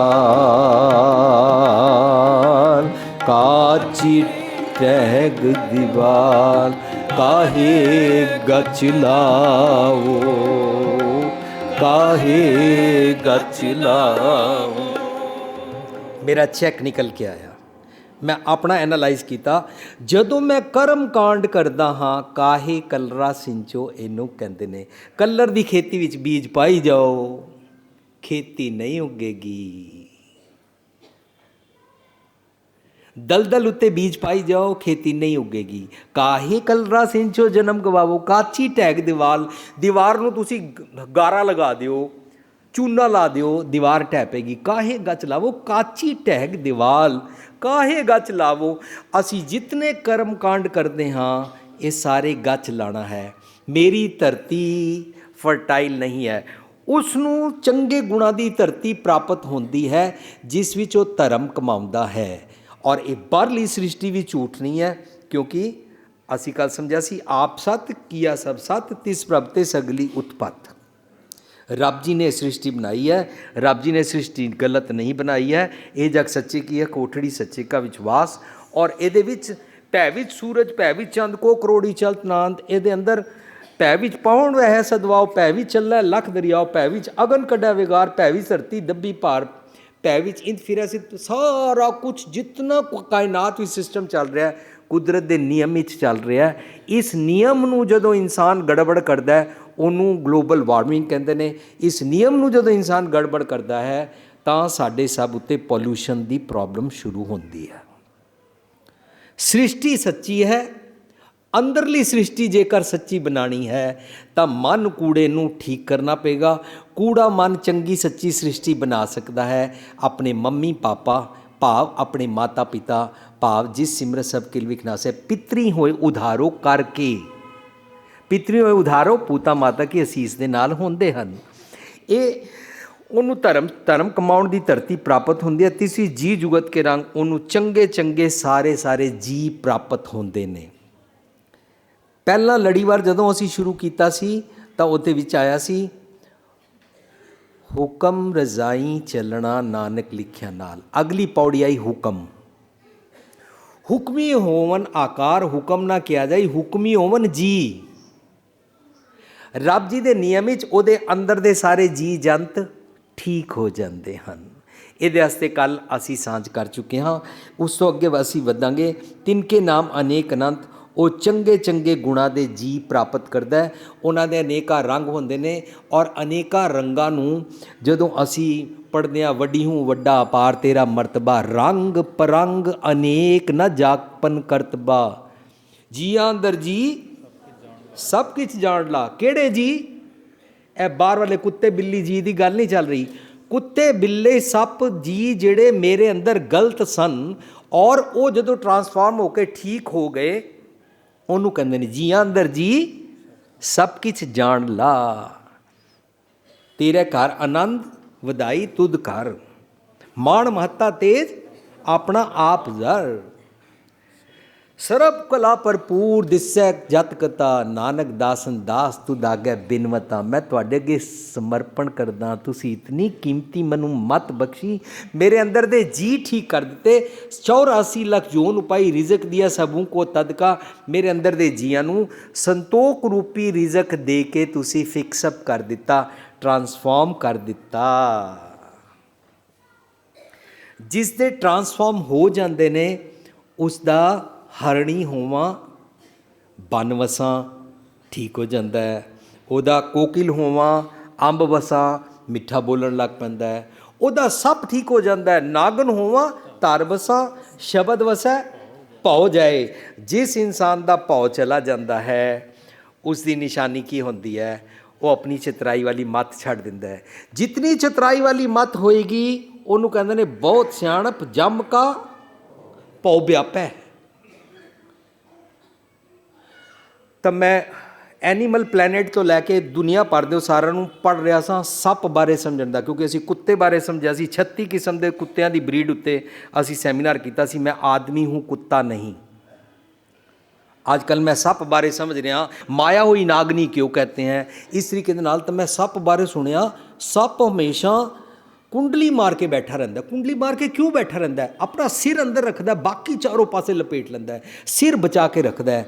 ਸਿਰ ਦੇ ਅੰਦਰ ਉਹਦੇ ਭੈੜੀ ਮੱਤ ਭਾਵ ਜ਼ਹਿਰ ਹੁੰਦਾ ਹੈ। ਆਪਣੀ ਭੈੜੇ ਖਿਆਲਾਂ ਦੀ ਮੱਤ ਜਿਤਨੀ ਅਸੀਂ ਬਚਾ ਕੇ ਰੱਖਦੇ ਹਾਂ। ਮੇਰਾ ਸੱਪ ਡਰਦਾ ਹੈ, ਸੱਪ ਬਹੁਤ ਡਰਪੋਕ ਹੁੰਦਾ ਹੈ। ਸੱਪ ਨੂੰ ਡਰ ਹੁੰਦਾ ਹੈ ਔਰ ਡਰ ਦੇ ਕਾਰਨ ਉਹ ਇੱਕਦਮ ਉਤੇਜਿਤ ਹੋ ਕੇ ਦੂਜੇ ਨੂੰ ਡੰਗ ਮਾਰਦਾ ਔਰ ਆਪਣਾ ਜ਼ਹਿਰ ਸੰਭਾਲ ਕੇ ਰੱਖਦਾ ਹੈ। ਮੈਂ ਆਪਣਾ ਜ਼ਹਿਰ ਸੰਭਾਲ ਕੇ ਰੱਖਦਾ, ਕੁੰਡਲੀ ਮਾਰ ਕੇ ਰੱਖਦਾ, ਆਪਣੇ ਜੀਵਨ ਨੂੰ, ਆਪਣੇ ਥਾਟ ਪ੍ਰੋਸੈਸ ਨੂੰ ਦੂਜਿਆਂ ਤੋਂ ਬਚਾ ਕੇ। ਮੇਰੀ ਭੈੜੀ ਮੱਤ ਜੇਕਰ ਉਹ ਸੱਪ ਠੀਕ ਹੋ ਜਾਏ, ਨਾਗਿਨ ਹੋਵਾਂ ਧਰ ਬਸਾਂ ਸ਼ਬਦ ਵਸੈ ਭਉ ਜਾਏ। ਜਿਹਦਾ ਭਉ ਚਲਾ ਗਿਆ ਉਹ ਆਪਣੀ ਚਿਤਰਾਈ ਸਿਆਣਪਾਂ ਵਾਲੀ ਮੱਤ ਦੇ ਨਾਲ ਅਟੈਚਮੈਂਟ ਛੱਡ ਦੇਗਾ। ਇਸ ਨੂੰ ਮੋਹ ਛੱਡਣਾ ਕਹਿੰਦੇ ਨੇ। ਕਾਮ ਕ੍ਰੋਧ ਲੋਭ ਅਹੰਕਾਰ 'ਚੋਂ ਮੋਹ ਇਹਨੂੰ ਕਹਿੰਦੇ ਨੇ, ਜਿਹੜਾ ਗੁਰਬਾਣੀ ਵਿੱਚ ਮੋਹ ਛੱਡਣ ਬਾਰੇ ਸਾਨੂੰ ਕਿਹਾ ਗਿਆ ਹੈ।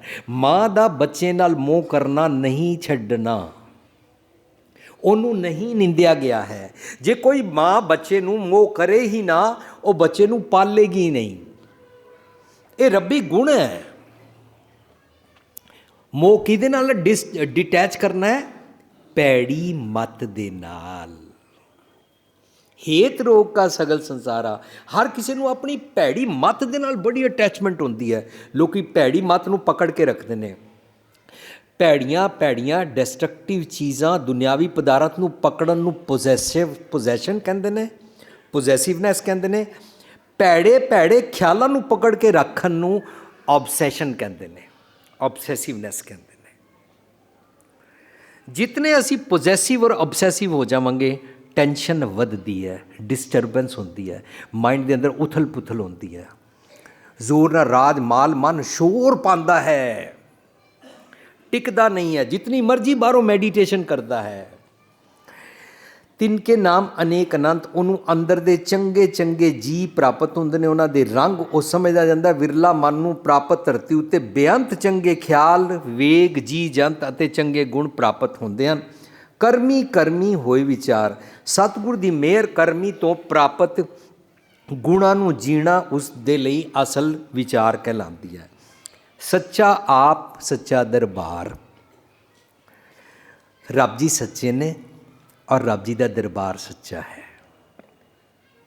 ਵਿਰਲਾ ਬਣਨ ਵਾਲਾ ਮਨ ਬੜਾ ਵਿਸਮਾਦਤ ਹੁੰਦਾ ਔਰ ਇਹ ਹੈਰਾਨ ਰਹਿ ਜਾਂਦਾ ਕਿ ਚੰਗੇ ਗੁਣਾਂ ਦੀ ਆਤਮਕ ਧਰਤੀ ਤੇ ਨਿੱਜ ਘਰ ਵਿੱਚ ਵਸਦੇ ਰੱਬ ਜੀ ਦੇ ਨਿਯਮ ਚੱਲਦੇ ਹਨ।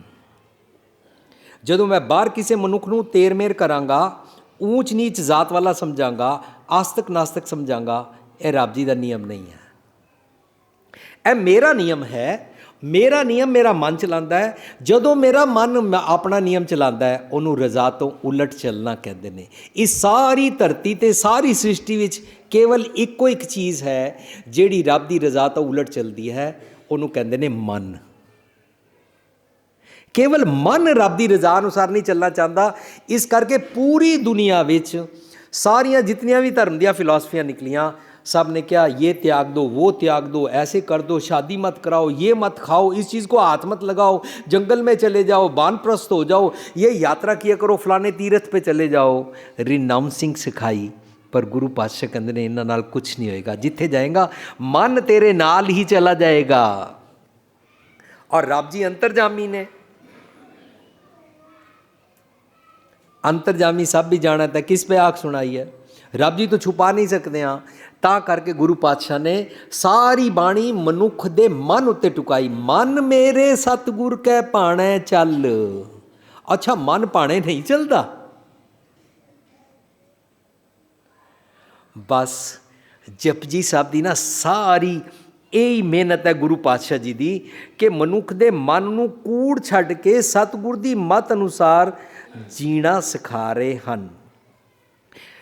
ਸੱਚਾ ਆਪ ਸੱਚਾ ਦਰਬਾਰ, ਉਸ ਨਤੀਜਾ ਉਸ ਨੂੰ ਸਮਰਪਣ ਭਾਵਨਾ ਵੱਧਦੀ ਜਾਂਦੀ ਹੈ। ਉਸ ਨੂੰ ਇਹ ਦ੍ਰਿੜ ਹੁੰਦਾ ਜਾਂਦਾ ਹੈ ਕਿ ਰੱਬ ਜੀ ਸੱਚੇ ਹਨ, ਉਹਨਾਂ ਦਾ ਦਰਬਾਰ ਵੀ ਸੱਚਾ ਹੈ। ਦਰਬਾਰ ਦਾ ਮਤਲਬ ਕੀ ਹੈ? ਇਸ ਸਾਰੀ ਸ੍ਰਿਸ਼ਟੀ ਵਿੱਚ ਉਹਨਾਂ ਦਾ ਨਿਆਂ, ਉਹਨਾਂ ਦੀ ਨਾਈ, ਉਹਨਾਂ ਦੀ ਨਿਯਮਾਵਲੀ, ਉਹਨਾਂ ਦਾ ਰਜ਼ਾ, ਹੁਕਮ, ਲਾਜ਼ ਆਫ ਨੇਚਰ ਸਭ ਕੁਝ ਸੱਚਾ ਹੈ। ਇੱਥੇ ਕੁਝ ਵੀ ਝੂਠ ਨਹੀਂ ਹੈ। ਮਨ ਦੀ ਸੋਚਣੀ ਦੀ ਸ੍ਰਿਸ਼ਟੀ ਝੂਠੀ ਹੈ, ਉਹਨੂੰ ਜਗ ਰਚਨਾ ਸਭ ਝੂਠ ਕਹਿੰਦੇ ਨੇ। ਮਨ ਦੇ ਬਣਾਏ ਹੋਏ ਆਪਣੇ ਲੌਜ਼ ਝੂਠੇ ਹਨ ਜੋ ਕਿ ਰੱਬ ਦੀ ਰਜ਼ਾ ਤੋਂ ਉਲਟ ਹੁੰਦੇ ਹਨ। ਮੈਂ ਇਸ ਬੱਚੇ ਨਾਲ ਪਿਆਰ ਕਿਉਂ ਕਰਾਂ? ਇਹ ਮੇਰੀ ਮਾਂ ਦੇ ਢਿੱਡੋਂ ਨਹੀਂ ਜੰਮਿਆ ਹੋਇਆ। ਇਹ ਮੇਰਾ ਭਾਵੇਂ ਮਾਂ ਦੇ ਢਿੱਡੋਂ ਜੰਮਿਆ ਹੋਇਆ, ਪਰ ਕਿਉਂਕਿ ਮੇਰੀ ਇਹਦੇ ਨਾਲ ਕਿਸੇ ਗੱਲ 'ਤੇ ਮਨ ਦੇ ਕਾਰਨ ਡਿਸਹਾਰਮਨੀ ਹੋਈ ਹੈ, ਭਾਖਿਆ ਪਾਓ ਪਾਰ ਨਹੀਂ ਬੋਲੀ ਗਈ, ਤਾਂ ਮੈਂ ਇਹਦੇ ਨਾਲ ਵੀ ਦੂਰੀ ਪਾਵਾਂਗਾ। ਇਹ ਰੱਬ ਜੀ ਦਾ ਨਿਯਮ ਨਹੀਂ ਹੈ। ਰੱਬ ਜੀ ਦਾ ਨਿਯਮ ਕੀ ਹੈ? ਤੂੰ ਸ਼ਰੀਫ ਹੈ ਕਿ ਬਦਮਾਸ਼ ਹੈ? ਤੂੰ ਸ਼ੈਤਾਨ ਹੈ ਜਾਂ ਸੰਤ ਹੈ ਜਾਂ ਕੌਣ ਹੈ? ਤੂੰ ਅਮੀਰ ਹੈ ਕਿ ਗਰੀਬ ਹੈ? ਤੂੰ ਕਿਹੜੇ ਜੈਂਡਰ ਦਾ ਡਜ਼ਨਟ ਮੈਟਰ। ਤੂੰ ਮੈਨੂੰ ਮੰਨਦਾ ਵੀ ਹੈ ਕਿ ਨਹੀਂ ਮੰਨਦਾ, ਆਸਤਿਕ ਨਾਸਤਿਕ एथिस्ट कम्युनिस्ट तू की है, डजेंट मैटर। मैं सारे वास्ते सूरज की रोशनी देंदा, तैनू भी देंगा। सारे वास्ते बारिश करदा, तैनू भी देंगा। सब नू ऑक्सीजन देंदा, तैनू भी देंगा। रब जी नू की कहंदे ने, तू सांझा साहिब बाप हमारा। एक पिता एक के मुबारक रब जी का लॉ है। सांझी वालता रब जी का लॉ है। जिहड़ा लंगर असीं वरतांदे आ, ये सांझी वालता का प्रतीक है। सारे एक शफा ते बैठ जाते हैं, कोई अमीर गरीब वड्डा छोटा नहीं हुंदा। रब जी का सांझी वालता का प्रतीक की प्रैक्टिस करते हाँ। जात पात गुरमत नहीं मनती है, ये सांझी वालता के प्रतीक ने। पर मैं फिर भी अपने ना अगे जात लावां, ये मेरा मन रज़ा तो उलट जात लगांदा है। अगे जात ना जोर है, अगे जियो नवें। जिनकी लेखा पत पवे चंगे सही के, सतगुर दी मत लवां तां चंगा, ना लवां तां मंदा। तिथै सोहन पंच परवान। पंच परवान पंच प्रधान च पढ़िया सी। चंगे चंगे गुण रब जी दी दरगाह च परवान होंदे ने। गुरु पातशाह कहते ने, कूड़ निखुट्टे नानका ओढ़क सच रही। गुरु पातशाह कहते ने, उत्थे खोटे सट्टियां खरे कीचे शाबाश। मरण तो बाद ये साडा बड़ा भारी भुलेखा है कि असी समझते हैं मरण तो बाद रब जी करनगे। ये पुरानी हज़ारा साल पुरानी हिस्ट्री सी, हज़ारा साल पुरानी थ्योरी सी। जब मर जाएंगे तो भगवान के घर जाएंगे, क्योंकि माना ही हुआ भगवान ऊपर कहीं रहता है। तब मैं जेड़े सज्जन बाणी पढ़ते हैं, मैं उन्होंने पूछता, अगर भगवान ऊपर रहता है, मरने के बाद ससुराल भगवान के घर जाएंगे, तो यहाँ पर भगवान नहीं है क्या? आप ही बोली जा रहा है, कण कण में भगवान होता है, गॉड ऑमनी प्रेजेंट होता है, ऑमनी प्रेजेंट होता है, कण कण में भगवान होता है। मरने के बाद केड़े भगवान के? अच्छा, एक भगवान फिर यहाँ भी मानते हो और एक मरने के बाद मानते हो, दो भगवान है। बाणी शुरू ही इत्थों होती है, एक ओंकार। कितनी कंट्राडिक्शन है कि मरण तो बाद सौरे घर जावांगे। गुरबाणी कहती है सबना सौरे वंजना सब मुकलावण हार। हर कोई रब जी दे नाल जींदे जी इत्थे एक मिकता प्राप्त कर सकता है। इनू जीवतियां मर रही है कहते हैं, जीवन मुक्त अवस्था कहते हैं, सालवेशन वाई लिविंग कहते हैं। एक गुरमत का आवागमन रीइनकारनेशन, वो पुस्तक साड़ी तुहानू बाहर मिलेगी। जीवन मुक्त ਉਹਨੂੰ पता लगता कि चंगे चंगे गुणों के नाल अंदर की स्थिरता प्राप्त होती है। चंगे चंगे गुणों नाल अंदर के दरबार विच जाया जाता है। सारी सृष्टि विचों हर एक जीआं जनता वाले चंगे उसारू गुण लैके उसनूं दृढ़ होंदा है कि ये निज घर के दरबार विच प्रवान हैं। ऐसे गुणों नाल सचार बनिया मन दरबार विच शोभा मान प्राप्त होती है। विरला बनन वाले मन नूं कूड़ उतार उतार के समझ आती है। और इसको कॉमन मैन बनाइए। मैं एक पत्नी हूँ, मेरा पति मेरे साथ जुल्म करता है, मैं अपने पति को बोल रही हूँ अगर आप मेरे साथ ऐसे जुल्म करते हो, अगर आपकी बहन के साथ ऐसे कोई जुल्म करे तो वो अंदर जा ही नहीं पाता है, वो अंदर इंट्रोस्पेक्शन कर ही नहीं पाता है, वो अपनी गिरबान में सिर नीवा करके वेख नहीं पाता है, क्योंकि उसने कूड़े ख्यालों का सुभाव इकट्ठा किया होया है। जे वो कूड़े ख्यालों का सुभाव छड्डे, चंगे ख्यालों का सुभाव लवे, उन्होंने अंदर जाना आ जाएगा। भाई बात तो आप ठीक कहती हैं, चाहे आप मेरी पत्नी हैं, चाहे मैं आपका पति हूँ, पति परमेश्वर नहीं होता, ये किसी ने गलत पढ़ा दिया है। आप सही बोल रहे हैं। अगर मेरी बहन के साथ ऐसे कोई दाज के नाम पर या उसको किसी भी लस्ट के नाम पर एक्सप्लॉइट करे तो उसको भी तकलीफ़ होगी। मुझे समझ में आ गया, मैं आगे से आपके साथ ऐसे अनजस्टिस नहीं करूँगा, इनजस्टिस नहीं करूँगा। इनू कहते वो अपने अंदर की दरगाह अंदर जा सकिया, दरगाह अंदर प्रवान होया, उन्हें अपना मंदा अवगुण ख्याल छड्डिया, सुभाव छड्डिया। तिथे सोहन पंच प्रमाण उन्होंने समझ आ जाती है अंदर वाली दरगाह बारे। विरले मानू सतगुर की मात्रा ही चंगे गुण ख्याल वेग पाओ, जी जंत का सुभाव प्राप्त होता है।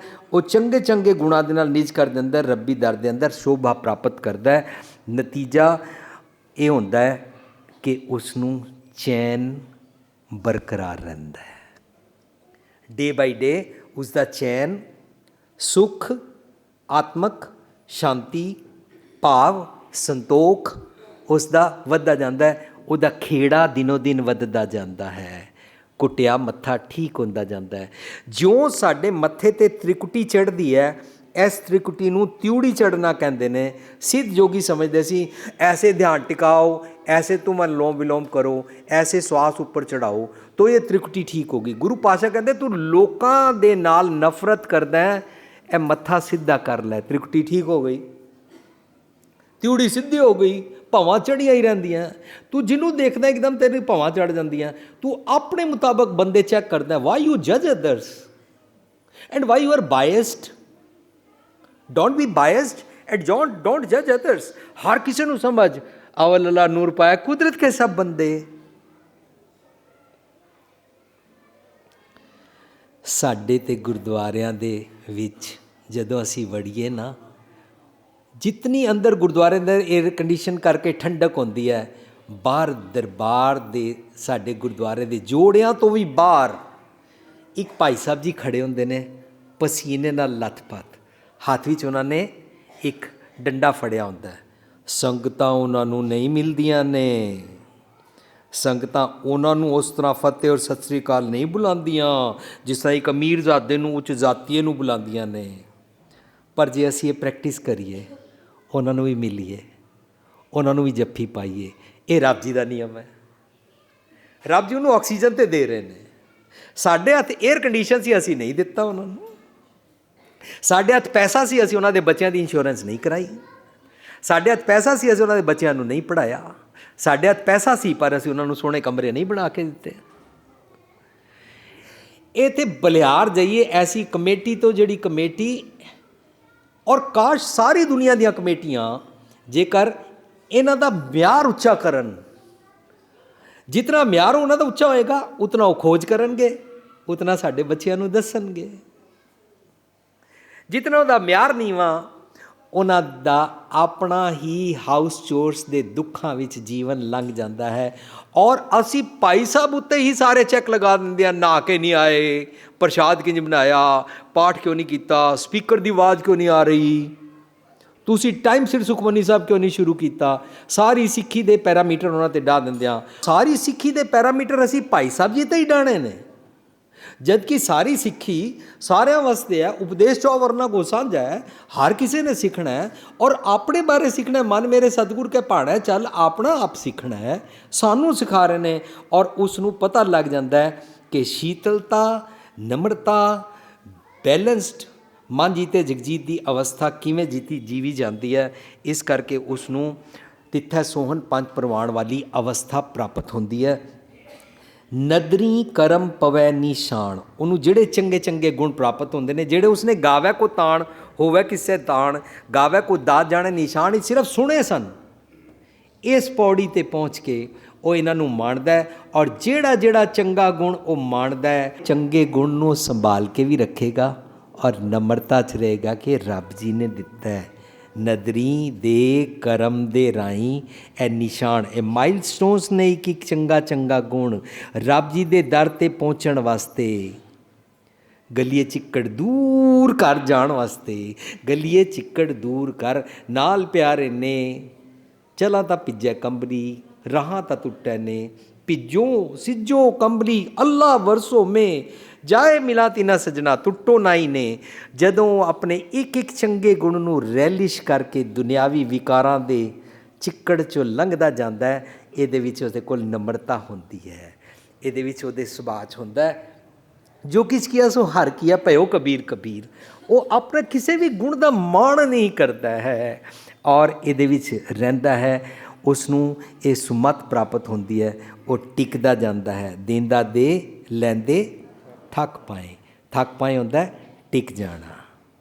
ਸਤਿਗੁਰੂ ਜੀ ਦਾਤ ਦਿੰਦੇ ਨੇ ਚੰਗੇ ਗੁਣਾਂ ਦੀ, ਜੋ ਚੰਗੇ ਗੁਣਾਂ ਦੀ ਦਾਤ ਲੈਂਦਾ ਹੈ ਉਹ ਲੈ ਕੇ ਟਿਕ ਜਾਂਦਾ। ਲੇਬਲ ਨਹੀਂ ਲਾ ਲੈਂਦਾ ਮੈਂ ਬੜਾ ਨਮਰਤਾ ਵਾਲਾ, ਮੈਂ ਬੜਾ ਸ਼ਰੀਫ ਹਾਂ, ਮੈਂ ਬੜਾ ਗੁਰਮੁਖ ਹਾਂ। ਨੋ, ਸ਼ੋ ਆਫ ਖਤਮ ਹੋ ਜਾਂਦਾ। ਦੇਂਦਾ ਦੇ ਲੈਂਦੇ ਥੱਕ ਪਾਏ, ਥੱਕ ਪਾਏ ਦਾ ਮਤਲਬ ਟਾਇਰਡ ਨਹੀਂ ਹੁੰਦਾ, ਥੱਕ ਪਾਏ ਹੁੰਦਾ ਟਿਕ ਜਾਂਦਾ ਹੈ। ਨਦਰੀ ਕਰਮ ਪਵੈ ਨਿਸ਼ਾਨ, ਰੱਬ ਦਾ ਨਜ਼ਰੀਆ, ਰਜ਼ਾ, ਕੁਦਰਤ ਦੇ ਨਿਯਮ ਪ੍ਰਾਪਤ ਕਰਦਾ ਹੈ, ਉਸ ਅਨੁਸਾਰ ਕਿਰਪਾ ਅਨੁਸਾਰ ਜੀਣ ਲੱਗਦਾ ਹੈ। ਕੱਚ ਪਕਾਈ ਉੱਥੇ ਪਾਏ, ਉਹਨੂੰ ਸਮਝ ਆਉਂਦੀ ਹੈ ਕਿ ਰੱਬ ਜੀ ਦੇ ਦਰ 'ਤੇ ਕੱਚਿਆਂ ਨੂੰ ਪਕਾਇਆ ਜਾਂਦਾ ਹੈ। ਕੱਚਾ ਮੈਲ ਕੂੜ ਅਵਗੁਣ ਮਨ ਕੀ ਮੱਤ ਹਉਮੈ ਨੂੰ ਕਹਿੰਦੇ ਹਨ। ਕੱਚਾ ਹੀ ਨਿਤ ਨਿਤ ਆਤਮਿਕ ਤੌਰ 'ਤੇ ਜੰਮਦਾ ਮਰਦਾ ਰਹਿੰਦਾ ਹੈ, ਉਸ ਨੂੰ ਕਹਿੰਦੇ ਨੇ ਜੋ ਮਰ ਜੰਮੇ ਸੋ ਕੱਚ ਨਿਕਾਜ। ਔਰ ਪਕਾਇਆ ਜਾਂਦਾ ਜਦੋਂ ਉੱਥੇ ਤਿੱਥੈ ਘੜੀਐ ਸੁਰਤ ਮਤ ਮਨ ਬੁੱਧ, ਉਸ ਟਕਸਾਲ ਵਿੱਚ ਉਸ ਨੂੰ ਘੜਿਆ ਜਾਂਦਾ। ਉੱਥੋਂ ਉਹਨੂੰ ਇਹ ਗੱਲ ਸਮਝ ਆ ਜਾਂਦੀ ਹੈ, ਕੱਚ ਪਕਾਈ ਉੱਥੇ ਪਾਏ, ਨਾਨਕ ਗਿਆ ਜਾਪੈ ਜਾਏ। ਅਸੀਂ ਇਸ ਦਾ ਉਚਾਰਨ ਨਾਨਕ ਗਿਆ ਜਾਪੈ ਜਾਏ ਨਹੀਂ ਕਰਾਂਗੇ। ਨਾਨਕ ਗਿਆ ਹੁੰਦਾ ਵੀ ਨਾਨਕ ਜੀ ਚਲੇ ਗਏ। ਨਾਨਕ ਪਾਤਸ਼ਾਹ ਆਖਦੇ ਹਨ। ਨਾਨਕ ਪਾਤਸ਼ਾਹ ਸਾਰੀ ਜਪਜੀ ਸਾਹਿਬ ਵਿੱਚ ਜਿਸ ਅਵਸਥਾ ਨੂੰ ਬਿਆਨ ਕਰਦੇ ਨੇ ਉਸ ਨੂੰ ਅਦਵੈਤ ਅਵਸਥਾ ਕਹਿੰਦੇ ਨੇ। ਨਾਨਕ ਪਦ ਦੇ ਅਰਥ ਅਦਵੈਤ ਰੂਪ ਹੋਣਾ। ਆਪਣੀ ਹਉਮੈ ਚਤਰਾਈ ਛੱਡ ਕੇ ਨਾਨਕ ਪਾਤਸ਼ਾਹ ਨਿਮਰਤਾ ਨਾਲ ਸਾਨੂੰ ਸਮਝਾਉਂਦੇ ਨੇ, ਕਹਿੰਦੇ ਨੇ ਗਿਆ ਜਾਪੈ ਜਾਏ। ਇਸ ਅਵਸਥਾ ਵਿੱਚ ਜਾਣ ਨਾਲ, ਰੱਬ ਜੀ ਦੇ ਦੇਸ਼ ਵਿੱਚ ਜਾਣ ਨਾਲ, ਰੱਬ ਜੀ ਦੀ ਦਰਗਾਹ ਦਰਬਾਰ ਦੇ ਅੰਦਰ ਜਾਣ ਨਾਲ ਇਹ ਗੱਲ ਸਮਝ ਆਉਂਦੀ ਹੈ। ਅੰਦਰ ਕਦੋਂ ਜਾ ਸਕਦੇ ਹਾਂ? ਜਦੋਂ ਖੋਟ ਛੱਡੀ, ਜਦੋਂ ਚੰਗੇ ਗੁਣਾਂ ਦਾ ਸੁਭਾਅ ਲਿਆ, ਖੋਟੇ ਸੱਟੀਆਂ ਖਰੇ ਕੀਚੈ ਸ਼ਾਬਾਸ਼। ਅੰਦਰ ਜਦੋਂ ਜਾਂਦੇ ਹਾਂ, ਅੰਦਰ ਜਾਂਦੇ ਹਾਂ ਤਾਂ ਹੀ ਪਤਾ ਲੱਗਦਾ ਹੈ। ਨਾਨਕ ਗਿਆ ਜਾਪੈ ਜਾਏ, ਰੱਬ ਜੀ ਦੇ ਦੇਸ਼ ਭਾਵ ਰੱਬੀ ਗੁਣਾਂ ਨੂੰ ਅਪਣਾਉਣ ਤੋਂ ਬਾਅਦ ਹੀ ਉਸ ਦਾ ਸਵਾਦ ਸਮਝ ਆਉਂਦਾ ਹੈ। ਨਾਨਕ ਗਿਆ ਜਾਪੈ ਜਾਏ। ਔਰ ਜਦੋਂ ਚੰਗੇ ਗੁਣ ਅਸੀਂ ਲੈ ਲੈਂਦੇ ਹਾਂ ਤਾਂ ਕੀ ਵਾਪਰਦਾ ਹੈ? ਦੇਖੋ ਬੰਦਾ ਚੱਲਿਆ ਬੰਦਾ ਚੱਲਿਆ ਚੌ ਜਣਿਆਂ ਦੇ ਕੰਨ, ਚੌ ਜਣਿਆਂ ਦੇ ਕੰਨ ਫਰੀਦਾ ਅਮਲ ਜੇ ਕੀਤੇ ਦੁਨੀ ਵਿੱਚ, ਅਮਲ ਜੇ ਕੀਤੇ ਦੁਨੀ ਵਿੱਚ ਦਰ ਗਿਆ ਮੈਂ ਕੰਮ, ਦਰ ਗਿਆ ਮੈਂ ਕੰਮ ਵੇਖੋ ਬੰਦਾ ਚੱਲਿਆ।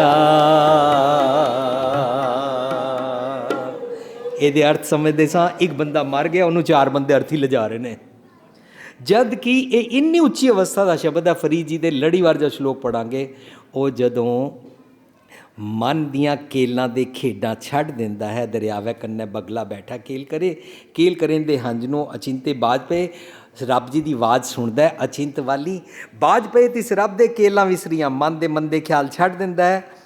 ਜੋ ਮਨ ਚਿਤ ਨਾ ਚੇਤੇ ਸੰਸੇ ਗਾਲੀ ਰੱਬ ਕੀ, ਰੱਬ ਜੀ ਦੀਆਂ ਗੱਲਾਂ ਨੇ ਉਹ ਲੈਂਦਾ ਹੈ, ਚੰਗੇ ਚੰਗੇ ਗੁਣ ਲੈ ਕੇ ਅੰਦਰ ਜਾਂਦਾ ਹੈ। ਵੇਖੋ ਬੰਦਾ ਚੱਲਿਆ, ਕਿਤਨੀ ਉੱਚੀ ਅਵਸਥਾ ਦਾ, ਡੈਡ ਬੋਡੀ ਨੂੰ ਕੈਰੀ ਕਰਨ ਦਾ ਸ਼ਬਦ ਨਹੀਂ ਹੈ, ਉਹ ਅੰਦਰ ਜਾਣ ਦੀ ਅਵਸਥਾ ਦਾ। ਵੇਖੋ ਬੰਦਾ ਚੱਲਿਆ ਚੌ ਜਣਿਆਂ ਦੇ ਕੰਨ, ਚੌ ਜਣਿਆਂ ਚਾਰ ਬੰਦੇ ਨਹੀਂ ਹੁੰਦਾ, ਚੌ ਜਣਿਆਂ ਹੁੰਦਾ ਚੰਗੇ ਚੰਗੇ ਗੁਣਾਂ ਦੇ ਮੋਢੇ 'ਤੇ ਚੜ੍ਹ ਕੇ ਰੱਬ ਜੀ ਦੇ ਦਰ 'ਤੇ ਜਾਇਆ ਜਾ ਸਕਦਾ ਹੈ। ਸੁਣ ਸ਼ਾਸਤ ਸੌਦਾਗਰੀ ਸੱਤ ਘੋੜੇ ਲੈ ਚੱਲ, ਖਰਚ ਬਨ ਚੰਗਿਆਈਆਂ ਮਤ ਮਨ ਜਾਣੈ ਕੱਲ, ਨਿਰੰਕਾਰ ਕੈ ਦੇਸ਼ ਜਾਏ ਤਾਂ ਸੁਖ ਲਹੈ ਮਹੱਲ। ਗੁਰ ਤੇ ਮਹਿਲ ਪ੍ਰਾਪਤੇ ਉਸ ਨੂੰ ਹੁੰਦੇ ਨੇ, ਔਰ ਉਹ ਇਸ ਨੂੰ ਮਹਿਸੂਸ ਕਰਦਾ ਹੈ ਕਿ ਨਾਨਕ ਗਿਆ ਜਾਪੇ ਜਾਏ। ਉਹ ਜਦੋਂ ਉੱਥੇ ਜਾ ਪਾਉਂਦਾ ਹੈ, ਉਸ ਨੂੰ ਮੰਨਦਾ ਹੈ, ਤਾਂ ਹੀ ਉਹਨੂੰ ਫਿਰ ਧਰਮ ਖੰਡ ਦੇ ਅੰਦਰ ਐਂਟਰੀ ਮਿਲ ਜਾਂਦੀ।